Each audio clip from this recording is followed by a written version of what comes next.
For more episode subscribes के novels Hindi channel. मेनू दिखाओ। उपन्यास ऑनलाइन पूरा पढ़ें। उपन्यास बिन उपन्यास जब से मैंने अपना क्षेत्र दान करना शुरू किया, मैं युगों युगों में महान सम्राट बन गया। अध्याय 156.1। गुणप्रिय पाठकों, अधिक अध्यायों के अनुवाद में हमारी टीम की सहायता के लिए यहाँ दान करें। URL।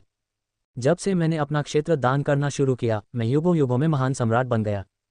C156.1 पब फ्यूचर द्वारा विज्ञापन। अध्याय 156.1। 3 दिन बाद बहुप्रतीक्षित मुर्गा लड़ाई महोत्सव अंततः शुरू हो गया। उस दिन दर्शकों की भारी भीड़ उमड़ी, जिससे जनसमुद्र सा बन गया। आपको क्या लगता है, इस मुर्गा लड़ाई प्रतियोगिता में कौन जीतेगा? अतीत में छोटे राज्य गठबंधन निश्चित रूप से जीतता था और ड्यूक ऑफ यू हार जाता था। लेकिन अब यह अलग है। ड्यूक ऑफ यू ने 2 अन्य महान साम्राज्य सम्राटों के साथ गठबंधन किया, जिससे महान साम्राज्य गठबंधन बना, जिससे उनकी शक्ति बहुत मजबूत हो गई। अब ये कहना मुश्किल है कि कौन जीतेगा या हारेगा। हाँ, मैंने सुना है कि यह ग्रेट किंगडम अलायंस था जिसने इस प्रतियोगिता का प्रस्ताव रखा था, इसलिए उन्हें बड़ा फायदा है। यह अफसोस की बात है कि हम इस पर दांव नहीं लगा सकते, अन्यथा यह और भी अधिक रोमांचक होता। लिन बेइफान भी वहां गुप्त रूप से पहुंचे थे। इसके पीछे कोई और कारण नहीं था, वह पूरी तरह से ऊब गया था और उत्साह में शामिल होना चाहता था। चुपचाप स्टैंड में बैठे हुए वह तरबूज के बीज चबाते हुए एक और ईमानदार दर्शक की तरह थे। तभी एक जानी पहचानी हल्की आवाज झुंझलाहट से भरी हुई उसके कानों में पड़ी। छोटे मूर्ख सम्राट, तुम वाकई आराम से रह रहे हो। जब मैं बाहर ग्रेटजिया की अर्थव्यवस्था के लिए अपने पैर दौड़ा रहा हूं, तुम यहाँ मौज मस्ती कर रहे हो। तुम अपने आप के साथ कैसे रह सकते हो? लिन बेइफान ने अपना सिर घुमाया और उसे देखा। उसके चेहरे पर एक बड़ी मुस्कान आ गई। याओ याओ, तुम यहाँ हो। उसके सामने खड़ा व्यक्ति कोई और नहीं बल्कि लिन बेइफान का करीबी विश्वासपात्र याओ याओ था। लिन बेइफान ने देखा कि 2 महीने तक उसे न देखने के बाद याओ याओ बहुत बदल गई थी। वह अधिक सुडौल हो गई थी और उसमें अधिक स्त्रीयोचित आकर्षण विकसित हो गया था। याओ याओ, जल्दी से मेरे पास आओ। हिजड़े लियू, तुरंत किसी से और फल तैयार करवाओ और सुनिश्चित करो कि वे ताजे हों और मिस याओ याओ को चखने के लिए भरपूर किस्म के हों। हाँ महाराज, नपुंसक लियू ने पीछे हटते हुए कहा। ये तो ठीक है। याओ याओ खुशी से मुस्कुराए और लिन बेइफान के पास आकर बैठ गई। कुछ ही देर में ताजे फल परोसे गए और याओ याओ बहुत संतुष्ट दिख रही थी और उसने दिल खोलकर खाना शुरू कर दिया। लिन बेइफान ने संतोष के साथ देखा, इस लड़की को खुश करना वास्तव में आसान था। खाना खाते समय याओ याओ ने पूछा, वहाँ इतने सारे लोग क्यों हैं? आप सब क्या कर रहे हैं? वे मुर्गों की लड़ाई के लिए तैयार हो रहे हैं। लिन बेइफान ने मुस्कुराते हुए स्थिति को समझाया और पूरी कहानी को शुरू से अंत तक बताया। सुनने के बाद याओ याओ ने उपहास किया, ये ऐसे लोगों का समूह है जिनके पास करने के लिए कुछ भी बेहतर नहीं है। महान दिमाग एक जैसे सोचते हैं। लिन बेइफान ने सहमति में सिर हिलाया। आप तो और भी अधिक आलसी हैं। याओ याओ ने लिन बेइफान को घूरते हुए चिढ़कर कहा, आप एक राष्ट्र के शासक हैं, लेकिन राज्य के मामलों से निपटने के बजाय आप यहाँ मुर्गों की लड़ाई देख रहे हैं। लिन बेइफान पब फ्यूचर द्वारा विज्ञापन। लिन बेइफान के उदास भाव को देखकर याओ याओ अपने पेट को पकड़कर जोर से हंसने से खुद को रोक नहीं सकी।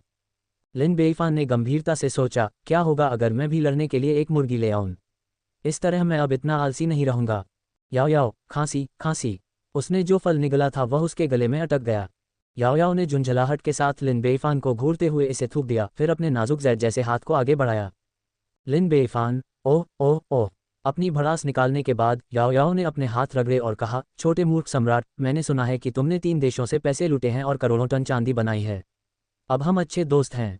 क्या तुम्हें मेरे साथ कुछ साझा नहीं करना चाहिए? याओ याओ की आंखें उत्साह से चमक उठीं। मुझे ज़्यादा कुछ नहीं चाहिए, बस कुछ मिलियन टेल्स ही काफ़ी होंगे। इस बिंदु पर याओ याओ वास्तव में लिन बेइफान से ईर्ष्या करती थी।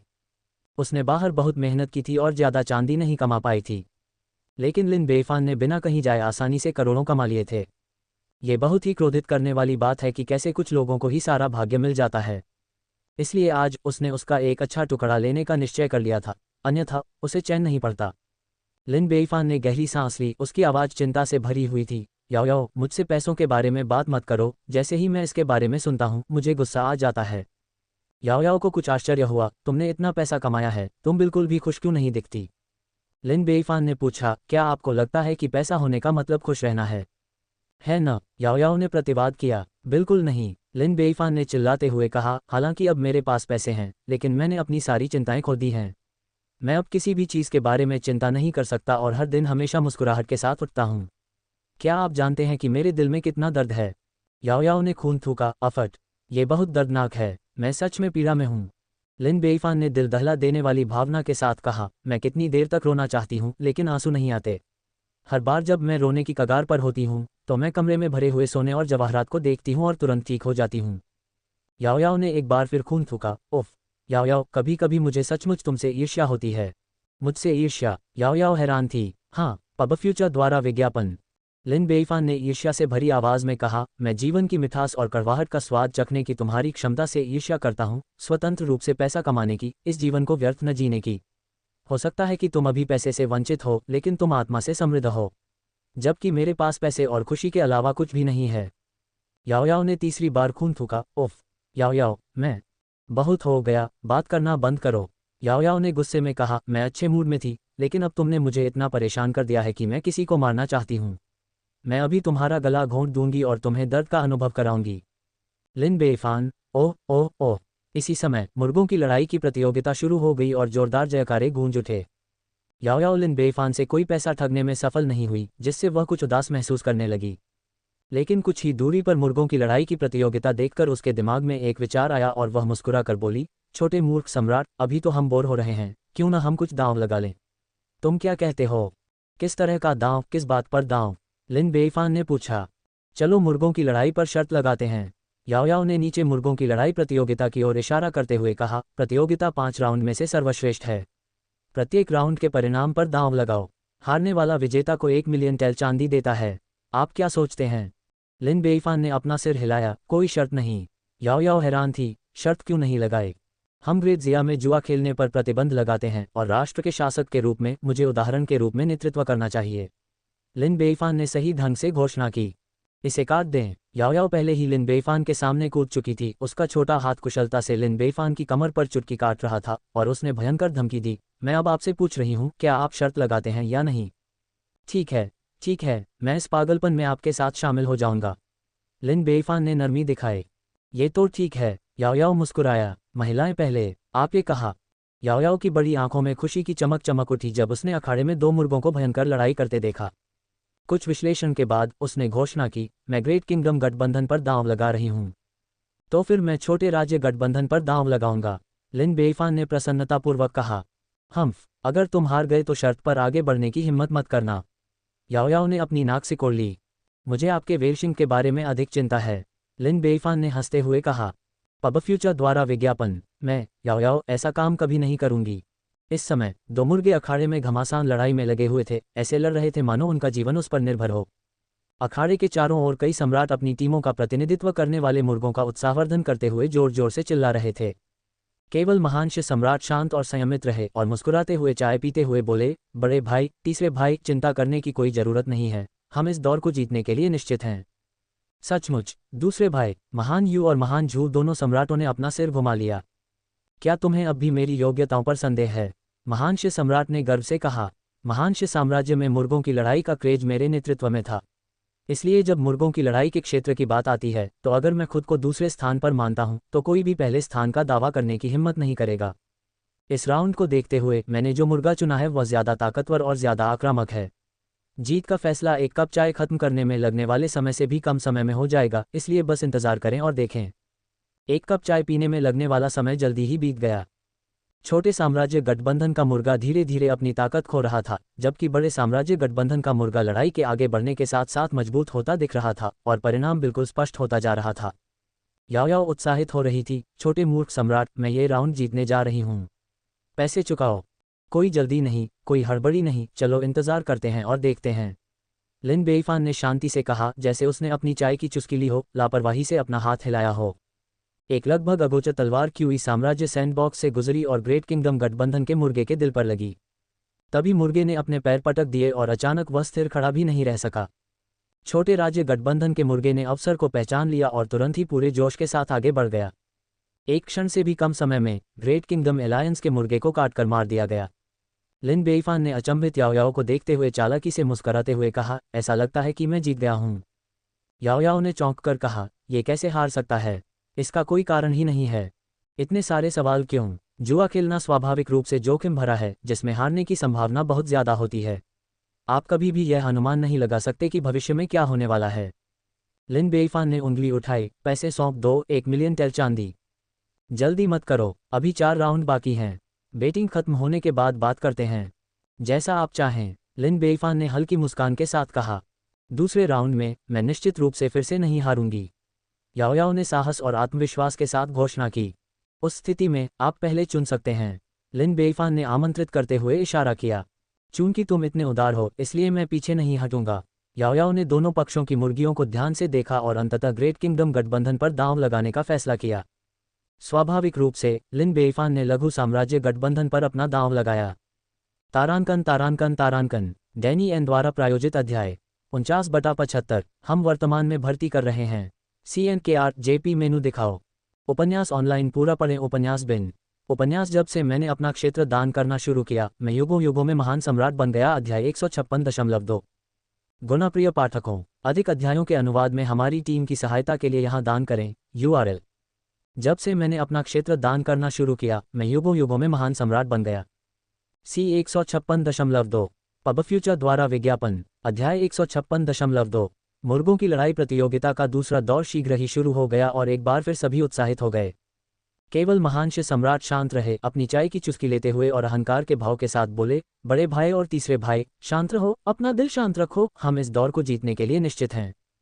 सचमुच, दूसरे भाई महान यू और महान झू के सम्राटों ने अपना सिर घुमा लिया। बिल्कुल, महानश सम्राट ने शांति से कहा, हालांकि हम एक राउंड हार गए, लेकिन वह सिर्फ एक दुर्घटना थी जिसे कोई नियंत्रित नहीं कर सकता। लेकिन इस राउंड में हम जरूर जीतेंगे, क्योंकि हमने इस मुर्गे को भेजा है। यह शाकाहारी नहीं है, यह मांसाहारी है और इसे खास तौर पर अपनी प्रजाति का मांस खाना पसंद है, बहुत क्रूर। बस देखते रहिए, इसका नतीजा आधे कप चाय पीने में लगने वाले समय से भी कम समय में पता चल जाएगा।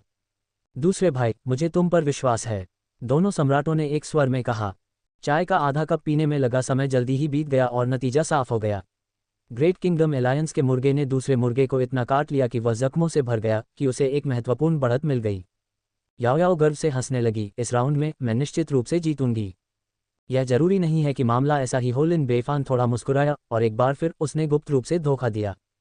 महान साम्राज्य गठबंधन के मुर्गे को पता नहीं था कि उसके साथ क्या चाल चली गई थी। उसका शरीर अचानक कमजोर और दुर्बल हो गया। इसके विपरीत लघु राज्य गठबंधन का मुर्गा अपने सामान्य व्यवहार के विपरीत जीवंत और उत्साही हो गया तथा लड़ने की भावना से भरा हुआ था। ऐसा लग रहा था जैसे उनकी आत्माएं एक दूसरे में बदल गई हों। आधे कप चाय के बाद लघु राज्य गठबंधन का मुर्गा एक बार फिर विजयी हुआ। याओ याओ अचंभित रह गया और महान साम्राज्य गठबंधन के तीनों सम्राट भी अचंभित रह गए।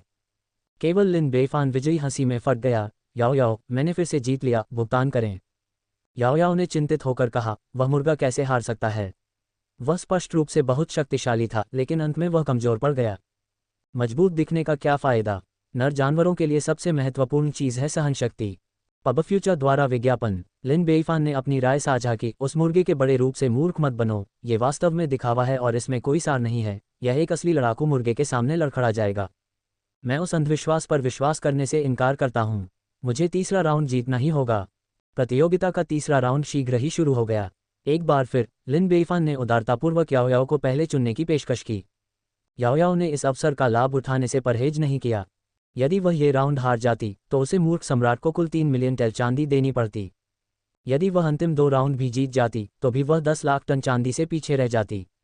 उसकी जेब से पैसे निकालना उसके अपने शरीर को काटने से भी अधिक पीड़ादायक था। कुछ गंभीर चिंतन के बाद उसने अंततः ग्रेट किंगडम गठबंधन पर अपना दांव लगाने का फैसला किया। वह मन ही मन चाहती थी, मुझे ये राउंड नहीं हारना चाहिए। इस बार हम बिल्कुल नहीं हार सकते, महान यू सम्राट ने उत्साह से कहा। छोटे भाई, अगर हम ये राउंड भी हार गए तो हम खत्म हो जाएंगे। तुम्हें पता है कि हमें अपने ही मुंह पर तमाचा मारना पड़ेगा। ये क्रूर और हिंसक, अत्यंत दर्दनाक और क्रूर होने जा रहा है। दूसरे भाई, आप अपना चेहरा नहीं खोना चाहते, है न? महान झू सम्राट भी उतने ही उत्तेजित थे। पसीने से लथपथ महानश सम्राट ने उन्हें आश्वस्त किया, चिंता मत करो, इस बार हमने चिकन किंग को भेजा है। क्या आप लोग समझते हैं कि चिकन किंग क्या होता है? मैं जानता हूँ, वेश्यालय की शीर्ष वेश्या TLN। चिकन शब्द कुछ चीनी बोलियों में वेश्या के लिए प्रयुक्त अपशब्द है। भागो, महानश सम्राट ने चिढ़कर कहा। मैं एक असली चिकन किंग के बारे में बात कर रहा हूँ, मुर्गों के बीच सर्वोच्च शासक। जब ये चिकन दिखाई देता है तो बाकी सभी मुर्गियां हार मान लेती हैं, लड़ने की हिम्मत भी नहीं करती। तो इस बार हम निश्चित रूप से जीतने जा रहे हैं। लेकिन तुमने पहले भी यही बात कही थी और हम हर बार हार गए। महान झू सम्राट ने धीरे से कहा। वो तब की बात है, ये अब की बात है, बिल्कुल अलग बात है। अगर हम ये राउंड हार गए, महानश सम्राट ने उन्मत्त होकर कहा, मैं उस मुर्गे को पूरा निगल जाऊंगा, हड्डियों सहित। प्रतियोगिता का तीसरा दौर शीघ्र ही शुरू हो गया। लिन बेइफान ने एक बार फिर धोखा दिया और महान साम्राज्य गठबंधन को भारी हार का सामना करना पड़ा। याओ याओ ने गुस्से से गाली देते हुए कहा, बेकार, मैंने उन पर 3 बार दांव लगाया और वे तीनों बार हार गए। ये मिट्टी से दीवार खड़ी करने जैसा है। याओ याओ, क्या हम आगे बढ़ रहे हैं? लिन बेइफान ने मुस्कुराते हुए पूछा। बेशक, हम जारी रखेंगे। अभी 2 राउंड बाकी हैं और मैं जो खो चुका हूं उसे वापस जीतने जा रहा हूं। इस समय याओ याओ एक जुआरी की तरह लग रही थी जो हार से अंधी हो गई थी। अब वह महान साम्राज्य गठबंधन पर दांव नहीं लगा रही थी, बल्कि उसने अपना सारा दांव छोटे साम्राज्य गठबंधन पर लगा दिया था। लिन बेइफान ने इस बार हस्तक्षेप नहीं किया और परिणामस्वरूप ग्रेट किंगडम गठबंधन ने दोनों राउंड जीत लिए। हम जीत गए, हमने इसे वापस जीत लिया। महान शी सम्राट बेहद उत्साहित थे। महान यू सम्राट ने जोर से गाली देते हुए कहा, वापस जीतने का क्या फायदा? ये प्रतियोगिता 5 राउंड में से सर्वश्रेष्ठ है और हम पहले 3 राउंड पहले ही हार चुके हैं।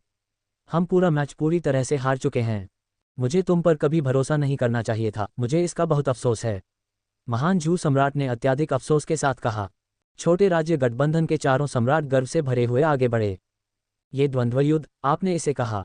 क्या आप स्वयं कार्रवाई करेंगे या हम सम्मान करेंगे? इस सौदे से मुकरने के बारे में सोचना भी मत। सम्राटों की शिकायतों को फिलहाल एक तरफ रखते हुए लिन बेइफान निराश याओ याओ को देखकर खुशी से मुस्कुरा रहे थे और कह रहे थे, याओ याओ, मैंने ये सभी 5 दांव जीत लिए हैं। 5 मिलियन टेल चांदी, धन्यवाद। मेरे छोटे मूर्ख सम्राट, ऐसे सुंदर और सुखद समय पर पैसे के बारे में बात मत करो। देखो यह चाय कितनी स्वादिष्ट है, क्यों न हम साथ मिलकर चाय और नज़ारे का आनंद लें। याओ याओ ने अपना चाय का प्याला उठाया और अत्यंत शालीनता और गंभीरता के साथ उसे पीने लगी। आप पैसे देने से बचने की कोशिश तो नहीं कर रहे हैं, है ना? लिन बेइफान ने उसे ऐसे देखा जैसे उसने उसके मन की बात जान ली हो। कौन? किसने कहा कि मैं चालाकी से काम कर रहा हूँ? मैं अपने साथ इतना पैसा नहीं लाया हूँ, याओ याओ ने जिद करते हुए जवाब दिया। पब फ्यूचर द्वारा विज्ञापन, मैं समझता हूँ, चिंता की कोई बात नहीं है, मैं बिल्कुल उचित हूँ। लिन बेइफान ने अचानक से एक छोटा सा एबेकस निकाला और हिसाब किताब करके उस पर क्लिक करना शुरू कर दिया। 5 मिलियन टेल वाकई बहुत ज़्यादा है। आप इसे 10 साल में चुका सकते हैं, हर साल 500,000 टेल चांदी के साथ। जहाँ तक ब्याज की बात है, हमारी दोस्ती को देखते हुए मैं आपसे सिर्फ 2% ब्याज दर लूँगा। याओ याओ ने लिन बेइफान की आस्तीन खींची, अपनी प्यारी आंखों को झपकाते हुए और दयनीय स्वर में बोली, मेरे छोटे मूर्ख सम्राट, क्या तुम मुझे इससे बेहतर सौदा दे सकते हो? मेरे पास वास्तव में इतने पैसे नहीं हैं। उसके प्रलोभन के प्रयास को देखकर लिन बेइफान का संकल्प नरम पड़ गया। ठीक है, मैं ब्याज माफ कर दूंगा। क्या आप मुझे इससे भी बेहतर सौदा दे सकते हैं? लिन बेइफान चौंक गया। मैंने पहले ही ब्याज माफ कर दिया है, मैं और क्या छूट दे सकता हूँ? मूलधन माफ करो। लिन बेइफान का मुंह फड़क उठा। आपकी इच्छा। यदि आप वास्तव में भुगतान नहीं करना चाहते हैं तो दूसरा तरीका है। किस तरफ? याओ याओ की आंखें चमक उठीं। तुम मुझे अपना देह देकर ऋण चुका सकती हो। याओ याओ, तुम एक खूबसूरत लड़की हो, इसलिए मैं इस बार खुद को नुकसान में रखूंगा। यहाँ आओ। लिन बेइफान ने अपनी बाहें फैला दीं। यह मौका चूक गया तो फिर कोई मौका नहीं मिलेगा। ठीक है महाराज, याओ याओ ने अपने छोटे से हाथ को आगे बढ़ाते हुए मधुर मुस्कान दी। लिन बेइफान, ओह ओह ओह। उसे चुटकी काटने के बाद याओ याओ ने छलांग लगाई और अपनी चाल कौशल का उपयोग करते हुए उड़ गई। मूर्ख छोटे सम्राट, तुम्हारे साथ चैट करना हमेशा बहुत मज़ेदार होता है। मैं अब चला गया और मैं किसी और दिन तुमसे मिलने आऊँगा। तेही। लिन बेइफान गुस्से में था। याओ याओ, तुम फिर से छल करने की कोशिश कर रही हो। अगर तुमने मुझे अगली बार बच्चा नहीं दिया तो जाने के बारे में सोचना भी मत। तारांकन डैनी एन द्वारा प्रायोजित अध्याय 50/75। हम वर्तमान में भर्ती कर रहे हैं। CNKR JP अनुवादकों मितलिस का स्वागत है। Discord server URL PubFuture द्वारा विज्ञापन। संपर्क टॉस साइट मैप दान करें। मेनू दिखाओ। उपन्यास ऑनलाइन पूरा पढ़ें। उपन्यास बिन। उपन्यास जब से मैंने अपना क्षेत्र दान करना शुरू किया, मैं युगों युगों में महान सम्राट बन गया। अध्याय 157.1।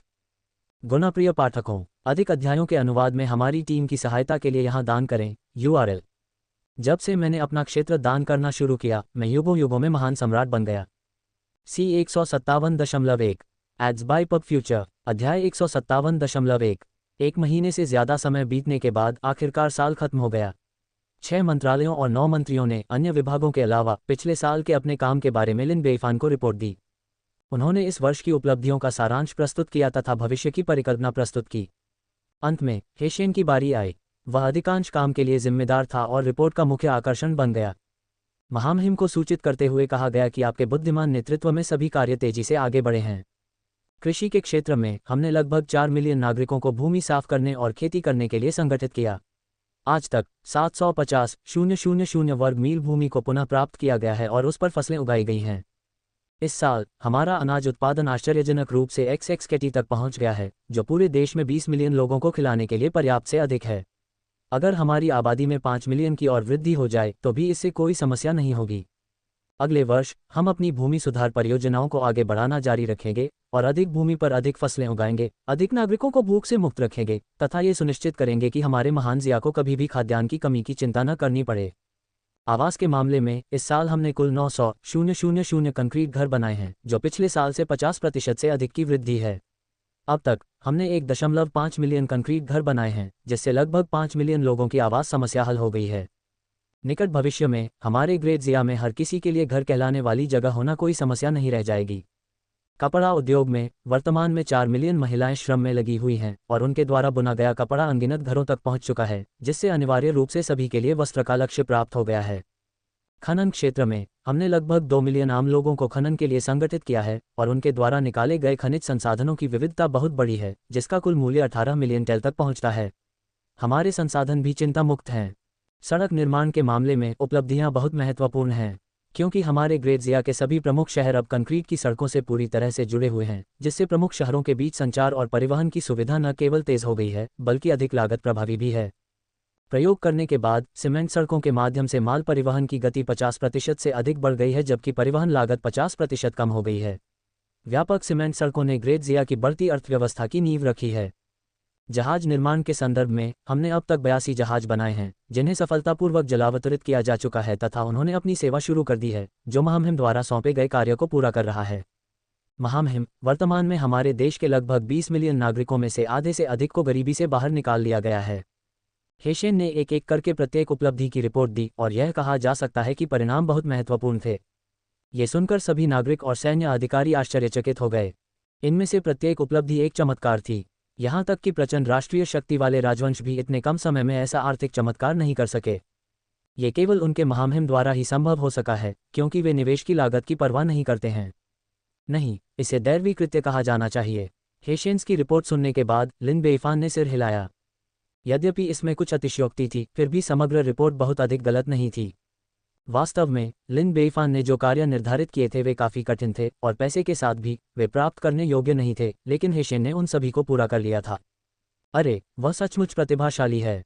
Ads by pub future. न्यायालय के अन्य अधिकारी भी इससे ज़्यादा भिन्न नहीं थे। यद्यपि वे भ्रष्ट और चालाक थे, फिर भी उनकी कार्यक्षमता निर्विवाद थी। चाहे उन्हें कितने भी कठिन या अनुचित कार्य सौंपे गए हों, वे उन सभी को पूरा करने में कामयाब रहे, जिससे लिन बेइफान बहुत खुश हुए। लिन बेइफान ने खुशी से मुस्कुराते हुए कहा, मंत्री हे, आपने पिछले साल कड़ी मेहनत की है और यही बात अन्य सभी मंत्रियों पर भी लागू होती है। आपने ग्रेट ज़िया के उत्थान के लिए एक जबरदस्त नींव रखी है और मैं आपके योगदान को नहीं भूलूंगा। अब आपकी उपलब्धियों को पुरस्कृत करने का समय आ गया है। नागरिक और सैन्य अधिकारी उत्साहित थे क्योंकि पुरस्कार देने का समय आ गया था। ये वही था जिसका वे इंतजार कर रहे थे। आइए मंत्री महोदय से शुरू करते हैं। लिन बेइफान ने गंभीरता से कहा, पिछले 1 साल में आपने आम लोगों का नेतृत्व करके जंगल साफ किए हैं, सड़कें बनाई हैं, घर बनाए हैं और अयस्क खनन किया है, जिससे लाखों लोग गरीबी से बाहर निकल पाए हैं। आपका योगदान क्षेत्रों के विस्तार से कम महत्वपूर्ण नहीं है, इसलिए आपको सम्मानित किया जाना चाहिए। अब मैं आपको शांति के मार्क्विस की उपाधि प्रदान करता हूँ। हेशेन और सभी नागरिक तथा सैन्य अधिकारी आश्चर्यचकित रह गए। पुनः महान बनाया गया। हेशेन को पहले ही दूसरी बार प्रतिष्ठित किया जा चुका है। इसके अलावा उन्हें एक सिविल अधिकारी के रूप में मार्क्विस की उपाधि दी गई, जो वास्तव में प्रतिष्ठित है। किसी भी राज्य में यह एक बड़ा सम्मान है। एक क्षण के लिए सभी अधिकारी हेशेन को ईर्ष्या, जलन और आक्रोश से देखने लगे।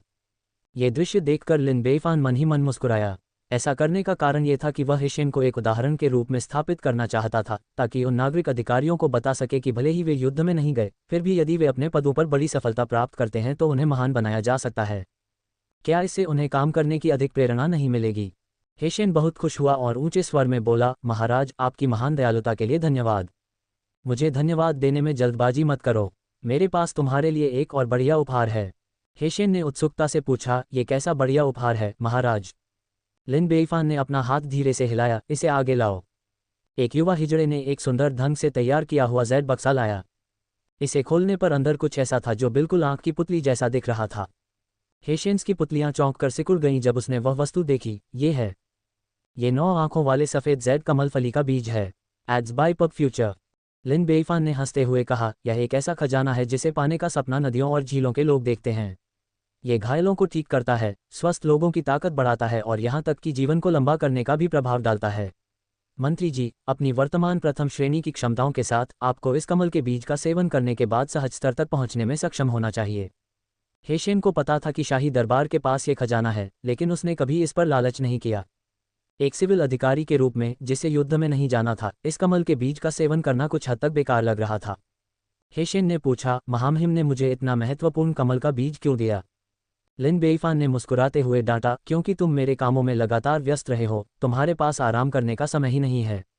मैं तुम्हें मरते दम तक काम करते हुए नहीं देख सकता। यद्यपि लिन बेईफान के शब्द कुछ अशुभ थे, फिर भी उन्हें सुनकर हेशियन को अपने दिल में एक सुखद सुकून महसूस हुआ। केवल वह स्वयं ही जानता था कि उसने दरबार के लिए कितने महान त्याग किए थे। सम्राट के आदेश की अवहेलना के भय से वह व्यक्तिगत रूप से कई मामलों को देखता था, चाहे वह कितना भी बड़ा या छोटा क्यों न हो। इतना सारा काम निपटाने के कारण वह दिन में मुश्किल से 2 घंटे ही सो पाते थे, अक्सर लेटने के तुरंत बाद उठना पड़ता था और भोर होने से पहले ही सरकारी काम निपटाने शुरू कर देते थे। 1 वर्ष से अधिक समय से यही स्थिति थी। काम की इतनी तीव्रता के कारण लोहे का शरीर भी इसका सामना नहीं कर सकता। यदि वह एक साधारण सिविल सेवक होता तो वह पहले ही अधिक काम के कारण खून की खांसी के कारण मर चुका होता। सौभाग्य से वह एक प्रथम श्रेणी का विशेषज्ञ है जिसके पास जबरदस्त ताकत है। वह अभी भी टिकने में सक्षम है, लेकिन यह अनिश्चित है कि वह 1 या 2 साल और टिक पाएगा या नहीं। वह थकान से नहीं डरता, नहीं उसे कठिनाई से डर लगता है, उसे डर है कि उसे मान्यता न मिले। लेकिन अब महामहिम ने उसे दूसरी बार महान बनाया है और उसे 9 आंखों वाला सफ़ेद जेड लोड स्पॉट्स का बीज भी दिया है, जो नदियों और झीलों में सभी के लिए एक खजाना है। यह उसकी योग्यता की सबसे बड़ी स्वीकृति है। जैसा कि कहावत है, एक सच्चा योद्धा उन लोगों के लिए मरता है जो उसकी सराहना करते हैं। भरी हुई आंखों और कांपते हाथों के साथ हेशेन ने जेड बॉक्स लिया और घुटनों के बल बैठ गया। उसने अपना सिर 3 बार जोर से जमीन पर पटका। महाराज, आपकी महान दयालुता के लिए धन्यवाद। अन्य मंत्री भी हैं, मेरे पास आपके लिए भी पुरस्कार हैं। पुरस्कार वितरण के दौर के बाद सभी नागरिक और सैन्य अधिकारी खुशी से झूम उठे। फिर लिन बेईफान ने आने वाले वर्ष के लिए काम की व्यवस्था की। मंत्री महोदय, अगले साल आपको भूमि सुधार, सड़क निर्माण, गृह निर्माण, खनन, कपड़ा उत्पादन और ऐसे अन्य कार्यों को आगे बढ़ाना जारी रखना चाहिए। ये सभी कार्य लोगों की आजीविका से निकटता से जुड़े हैं, इसलिए मैं आपसे अतिरिक्त प्रयास करने का अनुरोध करता हूँ।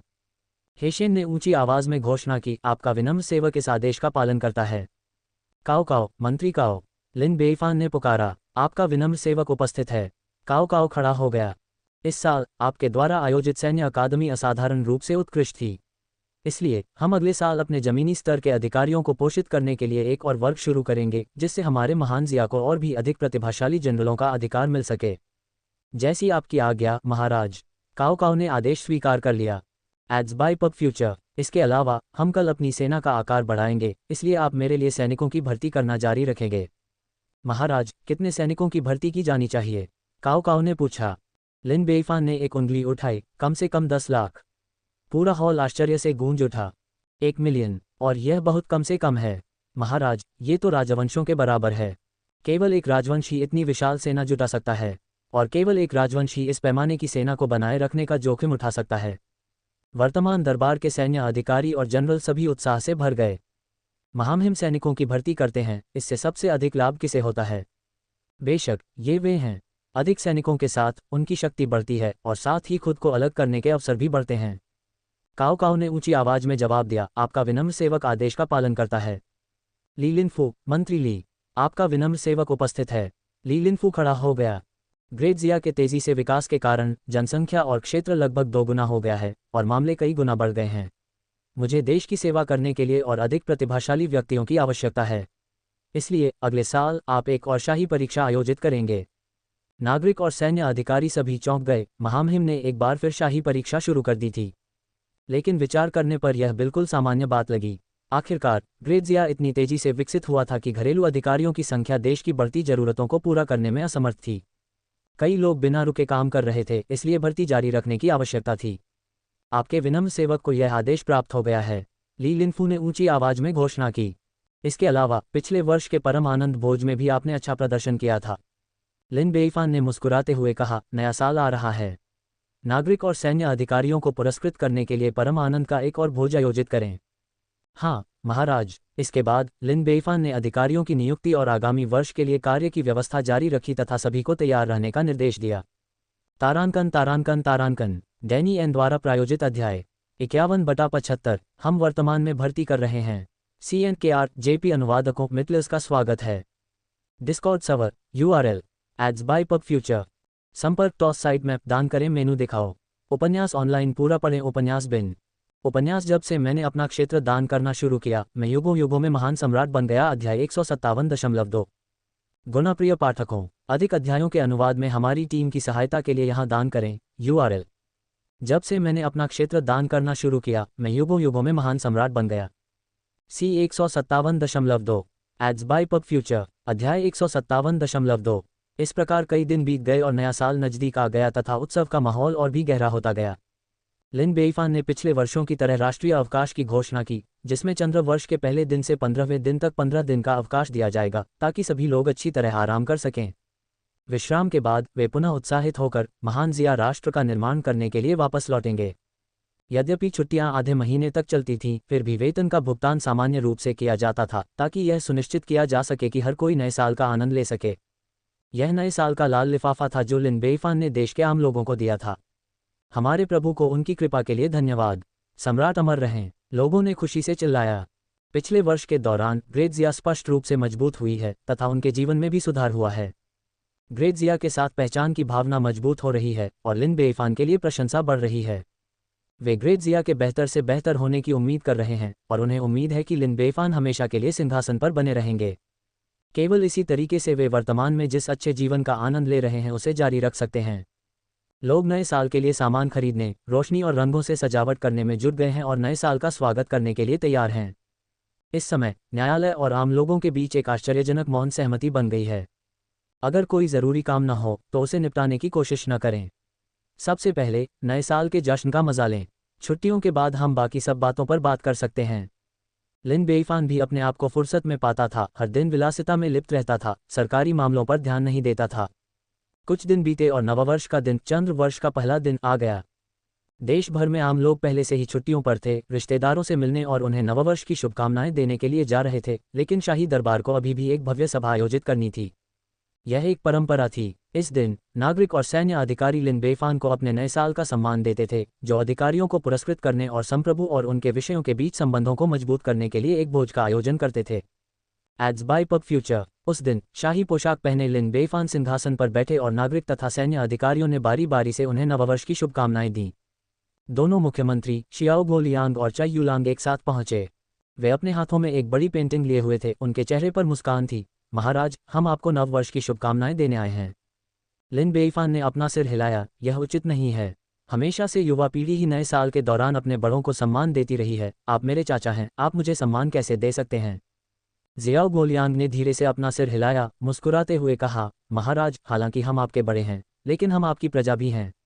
इसलिए शिष्टाचार का त्याग नहीं किया जाना चाहिए। महाराज, यह एक उपहार है जिसे चाय और मैंने आपके लिए सावधानीपूर्वक तैयार किया है। लिन बेइफान ने जिज्ञासा से पूछा, ये किस प्रकार का उपहार है? कृपया देखिए महाराज। उन दोनों ने धीरे धीरे पुस्तक खोली। हर किसी की आंखों के सामने एक विशाल परिदृश्य पेंटिंग थी। हालांकि ये परिदृश्य चित्रकला विशेष थी क्योंकि यह पूरी तरह से वर्णशूप से बनी थी, जिसका अर्थ है दीर्घायु। पात्रों का आकार अलग अलग था और उन्हें बड़ी चतुराई से एक साथ जोड़ा गया था। महामहिम, ये वह उपहार है जिसे हमने आपके लिए सावधानीपूर्वक तैयार किया है। हमने इसे बनाने के लिए 10 चित्रकारों को नियुक्त किया है और इसमें कुल 10,000 अक्षर हैं, जिनमें से प्रत्येक का एक अनूठा रूप है। हम आपको नए साल में शुभकामनाएं और असीम दीर्घायु की कामना करते हैं। बहुत बढ़िया, बहुत बढ़िया। लिन बेइफान ने दिल खोलकर हंसते हुए कहा, मैं इस उपहार से बहुत खुश हूँ। मेरे दो चाचा, कृपया अपनी सीट पर बैठ जाएं। धन्यवाद महाराज, जियो बोलियांग और चाई युक्सिन ने एक स्वर में कहा। दोनों मंत्रियों के पीछे हटने के बाद नागरिक और सैन्य अधिकारी अपने उपहार देने के लिए पंक्ति में खड़े रहे। उपहार प्रचुर मात्रा में और सार्थक थे, जिससे लिन बेइफान अनजाने में ही जोर से हंसने लगा। इस दिन लिन बेइफान के चेहरे पर मुस्कान कभी नहीं लौटी। यद्यपि उपहार तो बहुत थे, परंतु उनमें से एक भी सोने, चांदी या जवाहरात का नहीं था। हर कोई जानता था कि महामहिम के पास जिस चीज़ की कमी थी वह थी धन। चाहे आप कितना भी दे दें, इससे आपको उनकी एक अतिरिक्त नज़र भी नहीं मिलेगी। लेकिन अगर आप कुछ अन्य दुर्लभ गहना प्रस्तुत करते तो लिन बेइफान का पक्ष जीतना बहुत आसान था। तभी आपको पद और धन में वृद्धि का अवसर मिल सकेगा। इससे पहले कि वह कुछ समझ पाता, चाय युक्सिन की बारी आ गई। लिन बेईफान ने उसे खाली हाथ आते देखा और बहुत उत्सुकता से पूछा, युक्सिन, तुम मुझे क्या उपहार दे रही हो? चाय युक्सिन का चेहरा लाल हो गया और वह थोड़ी शर्म के साथ बोली, महामहिम, मैंने आपके लिए एक आश्चर्य तैयार किया है, लेकिन यह आपको केवल शाम को ही दिया जा सकता है। लिन बेईफान हैरान था, क्या यह अब नहीं हो सकता? दिन के समय यह बिल्कुल सुविधाजनक नहीं है। लिन बेईफान का उत्साह बढ़ा। इसमें आश्चर्य की क्या बात हो सकती है कि यह केवल रात में ही दिया जा सकता था और दिन के समय यह सुविधाजनक नहीं था। दूसरे पक्ष के शर्मीले व्यवहार को देखकर लिन बेईफान तुरंत समझ गया और मुस्कुराया और कहा, अच्छा, ये सम्राट धैर्यपूर्वक प्रतीक्षा करेगा और आज रात आपके आश्चर्य की प्रतीक्षा करेगा। आधा घंटा बीत गया और सभी अधिकारियों ने नववर्ष की शुभकामनाएं देना समाप्त कर दिया। इस सम्राट ने सभी मंत्रियों से उपहार स्वीकार कर लिए हैं और प्रत्येक मंत्री को समृद्ध नव वर्ष और सभी प्रयासों में सफलता की शुभकामनाएं दी हैं। मैंने मंत्री ली को सभी मंत्रियों को पुरस्कृत करने के लिए परम आनंद का एक भव्य भोज तैयार करने का आदेश दिया है। धूपबत्ती जलने में लगने वाले समय के बाद सभी लोग परम आनंद के भोज के लिए स्थल पर पहुंचते हैं। जगह रोशनी और सजावट से सजी हुई थी। रंग बिरंगी रोशनियां एक दूसरे को परावर्तित कर रही थीं, ऊपर से रेशमी रिबन झर रहे थे और कई तरह के स्वादिष्ट व्यंजन और बढ़िया वाइन प्रचुर मात्रा में सजाए गए थे। शराब और मांस की सुगंध पिछले साल की तुलना में और भी अधिक मादक थी, जो पिछले साल से कहीं ज्यादा विलासिता का स्तर प्रदर्शित कर रही थी। वास्तव में ये सचमुच बहुत शानदार था, क्योंकि इसमें 10 लाख टैल चांदी खर्च हुई थी, जो एक साधारण बड़े साम्राज्य के खजाने पर भारी पड़ सकती थी। लेकिन लिन बेईफान के लिए यह कोई मायने नहीं रखता था, खुशी ही सबसे महत्वपूर्ण चीज थी। अखाड़े के बीच में खड़े होकर लिन बेईफान ने जोर से घोषणा की, अब मैं घोषणा करता हूं, परम आनंद का भोज आधिकारिक तौर पर शुरू हो गया है। यहाँ संप्रभु और विषय के बीच कोई भेद नहीं है, पद या स्थिति में कोई अंतर नहीं है। सभी लोग पूरी तरह से आनंद लें और आनंद में डूब जाएं। Ads by pub future. धन्यवाद महामहिम। पिछले वर्ष के अनुभव से सभी लोग काफी सहज थे। वाइन स्वॉर्ड इमोर्टल, ओएजी और हेंग हा जनरल्स, जो सभी शराब पीने के शौकीन मार्शल कलाकार थे, हार्दिक टोस्ट के लिए एक साथ एकत्र हुए। घातक विद्वान और खाली हाथ मास्टर कविता की लड़ाई में लगे हुए शराब पीते थे। सातों सम्राट एक बार फिर एक साथ आए, शराब पीने में प्रतिस्पर्धा करने लगे, यहाँ तक कि शराब पीने का खेल भी खेलने लगे, लेकिन कोई भी दूसरे से पीछे रहने को तैयार नहीं था। न केवल अधिकारियों को आमंत्रित किया गया था, बल्कि उनके परिवारों को भी इसमें शामिल होने के लिए कहा गया था। वे सभी बहुत ही अच्छे कपड़े पहने हुए थे, एक दूसरे से शानदार तरीके से प्रतिस्पर्धा कर रहे थे, जिससे परम आनंद के भोज में कई शानदार रंग जुड़ रहे थे। इसके अलावा विभिन्न शानदार प्रस्तुतियां भी दी गईं, जिन्होंने दर्शकों को मंत्रमुग्ध कर दिया। लिन बेईफान ने धीरे से अपनी पत्नी के गले में हाथ डाला और संतुष्ट भाव से मुस्कुराते हुए सब कुछ घटित होते देखा। उस समय ली लिनफू मुस्कुराते हुए हाथ मिलाते हुए पास आया और बोला, महाराज, आपके विनम्र सेवक के पास आपके लिए एक आश्चर्य है, कृपया देखने के लिए बाहर आएं। अच्छा, मैं तुम्हारे साथ चलूंगा देखने के लिए। वे बाहर चले गए। बाकी भीड़ भी उत्सुक होकर उनके पीछे बाहर चली गई। ली लिनफू के आदेश पर सभी सड़कें अचानक लाल लालटेनों से जगमगा उठी। हर 10 फीट पर एक लाल लालटेन, जिससे पूरा राजधानी शहर एक अद्भुत सुंदर दृश्य में जगमगा उठा। उसी समय दूर से एक भव्य आतिशबाजी प्रज्वलित हुई, जिससे तारों भरा आकाश जगमगा उठा। आतिशबाजी को स्पष्ट रूप से सावधानी से डिजाइन किया गया था, जिसमें सम्राट अमर रहे, सम्राट को अनंत आशीर्वाद, शाश्वत बुद्धिमान सम्राट, हमारे सम्मानित पाठकों को नव वर्ष की शुभकामनाएं और हमारे सम्मानित पाठकों की इच्छाएं पूरी हों जैसे संदेश फूट रहे थे, जिससे देखने वाले आश्चर्य और प्रशंसा से अभिभूत हो गए। आसमान में आतिशबाजी और जमीन पर असंख्य रोशनियां एक दूसरे की चमक को प्रतिबिंबित कर रही थीं, जिससे एक समृद्ध युग की तस्वीर बन रही थी। इस समय ली लिनफू ने ऊंची आवाज में अपना सम्मान व्यक्त किया, महाराज, ये स्वर्ण युग वैसा ही है जैसा आपने चाहा था।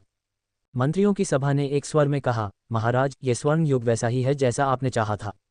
लिन बेईफान खिलखिलाकर हंसा, अच्छा अच्छा अच्छा। तारांकन तारांकन तारांकन। डैनी एन द्वारा प्रायोजित अध्याय 52/75। हम वर्तमान में भर्ती कर रहे हैं। CNKR JP अनुवादकों मित्लर्स का स्वागत है।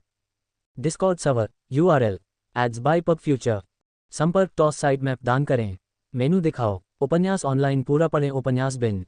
उपन्यास जब से मैंने अपना क्षेत्र दान करना शुरू किया, मैं युगों युगों में महान सम्राट बन गया। अध्याय 158.1। गुणाप्रिय पाठकों, अधिक अध्यायों के अनुवाद में हमारी टीम की सहायता के लिए यहाँ दान करें। URL। जब से मैंने अपना क्षेत्र दान करना शुरू किया, मैं युगों युगों में महान सम्राट बन गया। C 158.1 ads by pub future. अध्याय 158.1। उस रात सभी लोग बहुत प्रसन्न होकर घर लौटे। हालांकि लिन बेईफान की शाम अभी खत्म नहीं हुई थी।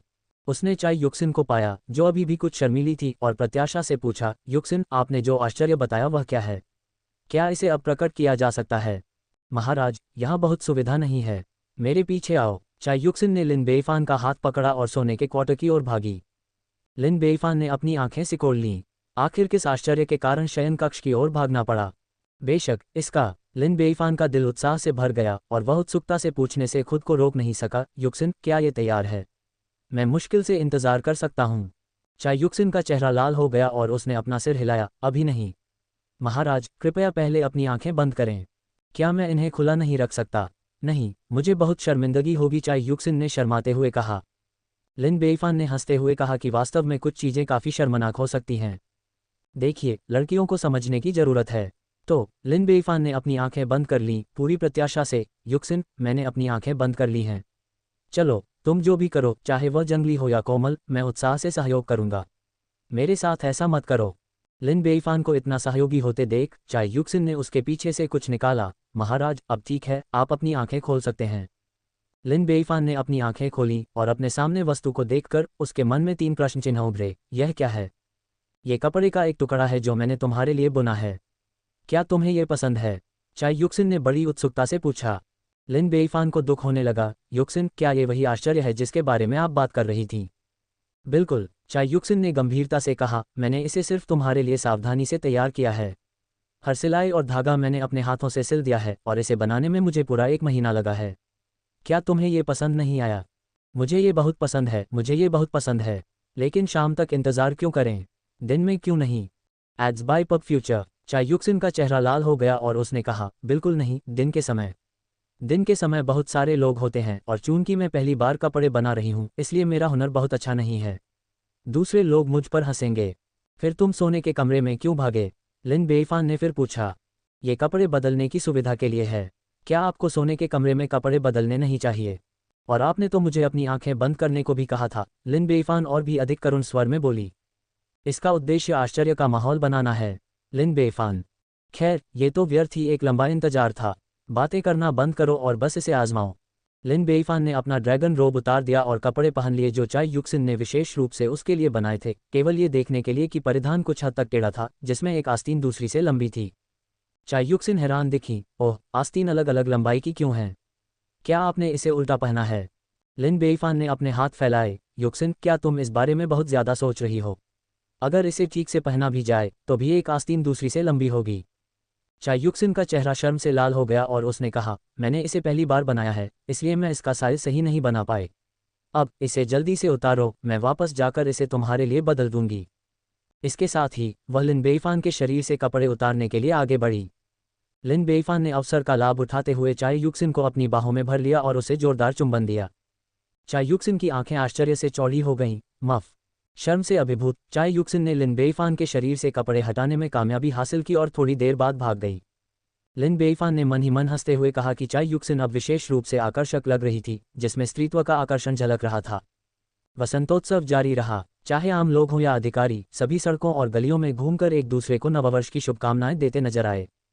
यदि उन्हें बच्चे मिलते तो वे उन्हें सौभाग्य के प्रतीक के रूप में लाल लिफाफे देते।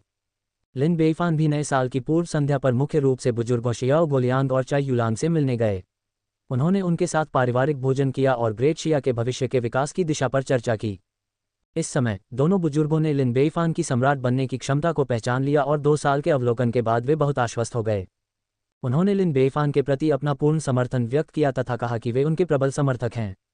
इस वसंतोत्सव में सभी ने एक आनंदपूर्ण और एकजुट पारिवारिक उत्सव का आनंद लिया। इस त्योहारी सीजन में कई अच्छी खबरें आई हैं। सबसे पहले, हेशियन ने लिन बेइफान द्वारा दिए गए 9 आंखों वाले सफ़ेद जेड लोड स्पॉट से कमल के बीज को निगलने के बाद एक सफलता हासिल की और एक सहज विशेषज्ञ बन गया। दूसरे, वू सांगुई ने अपनी क्षमताओं पर भरोसा करते हुए एक इनेट बनने के लिए भी सफलता प्राप्त की। तीसरे, चाय युक्सिन, चाय युलांग, यूनुच लियू और अन्य लोगों ने भी सफलता हासिल की है और वे इनेट एस्ट्रल क्यूई स्तर के विशेषज्ञ बन गए हैं। इसके साथ ही ग्रेट जिया को 2 और इनेट विशेषज्ञ प्राप्त हो गए हैं, जिससे उसके शक्तिशाली व्यक्तियों की गुणवत्ता में वृद्धि हुई है तथा उसकी राष्ट्रीय सुरक्षा और अधिक मजबूत हुई है। डिंग, जैसे जैसे खिलाड़ियों की राष्ट्रीय शक्ति बढ़ी है, आपकी ताकत भी उसी हिसाब से बढ़ी है। आपको ब्लेजिंग यान क्यू तकनीक से पुरस्कृत किया जाता है।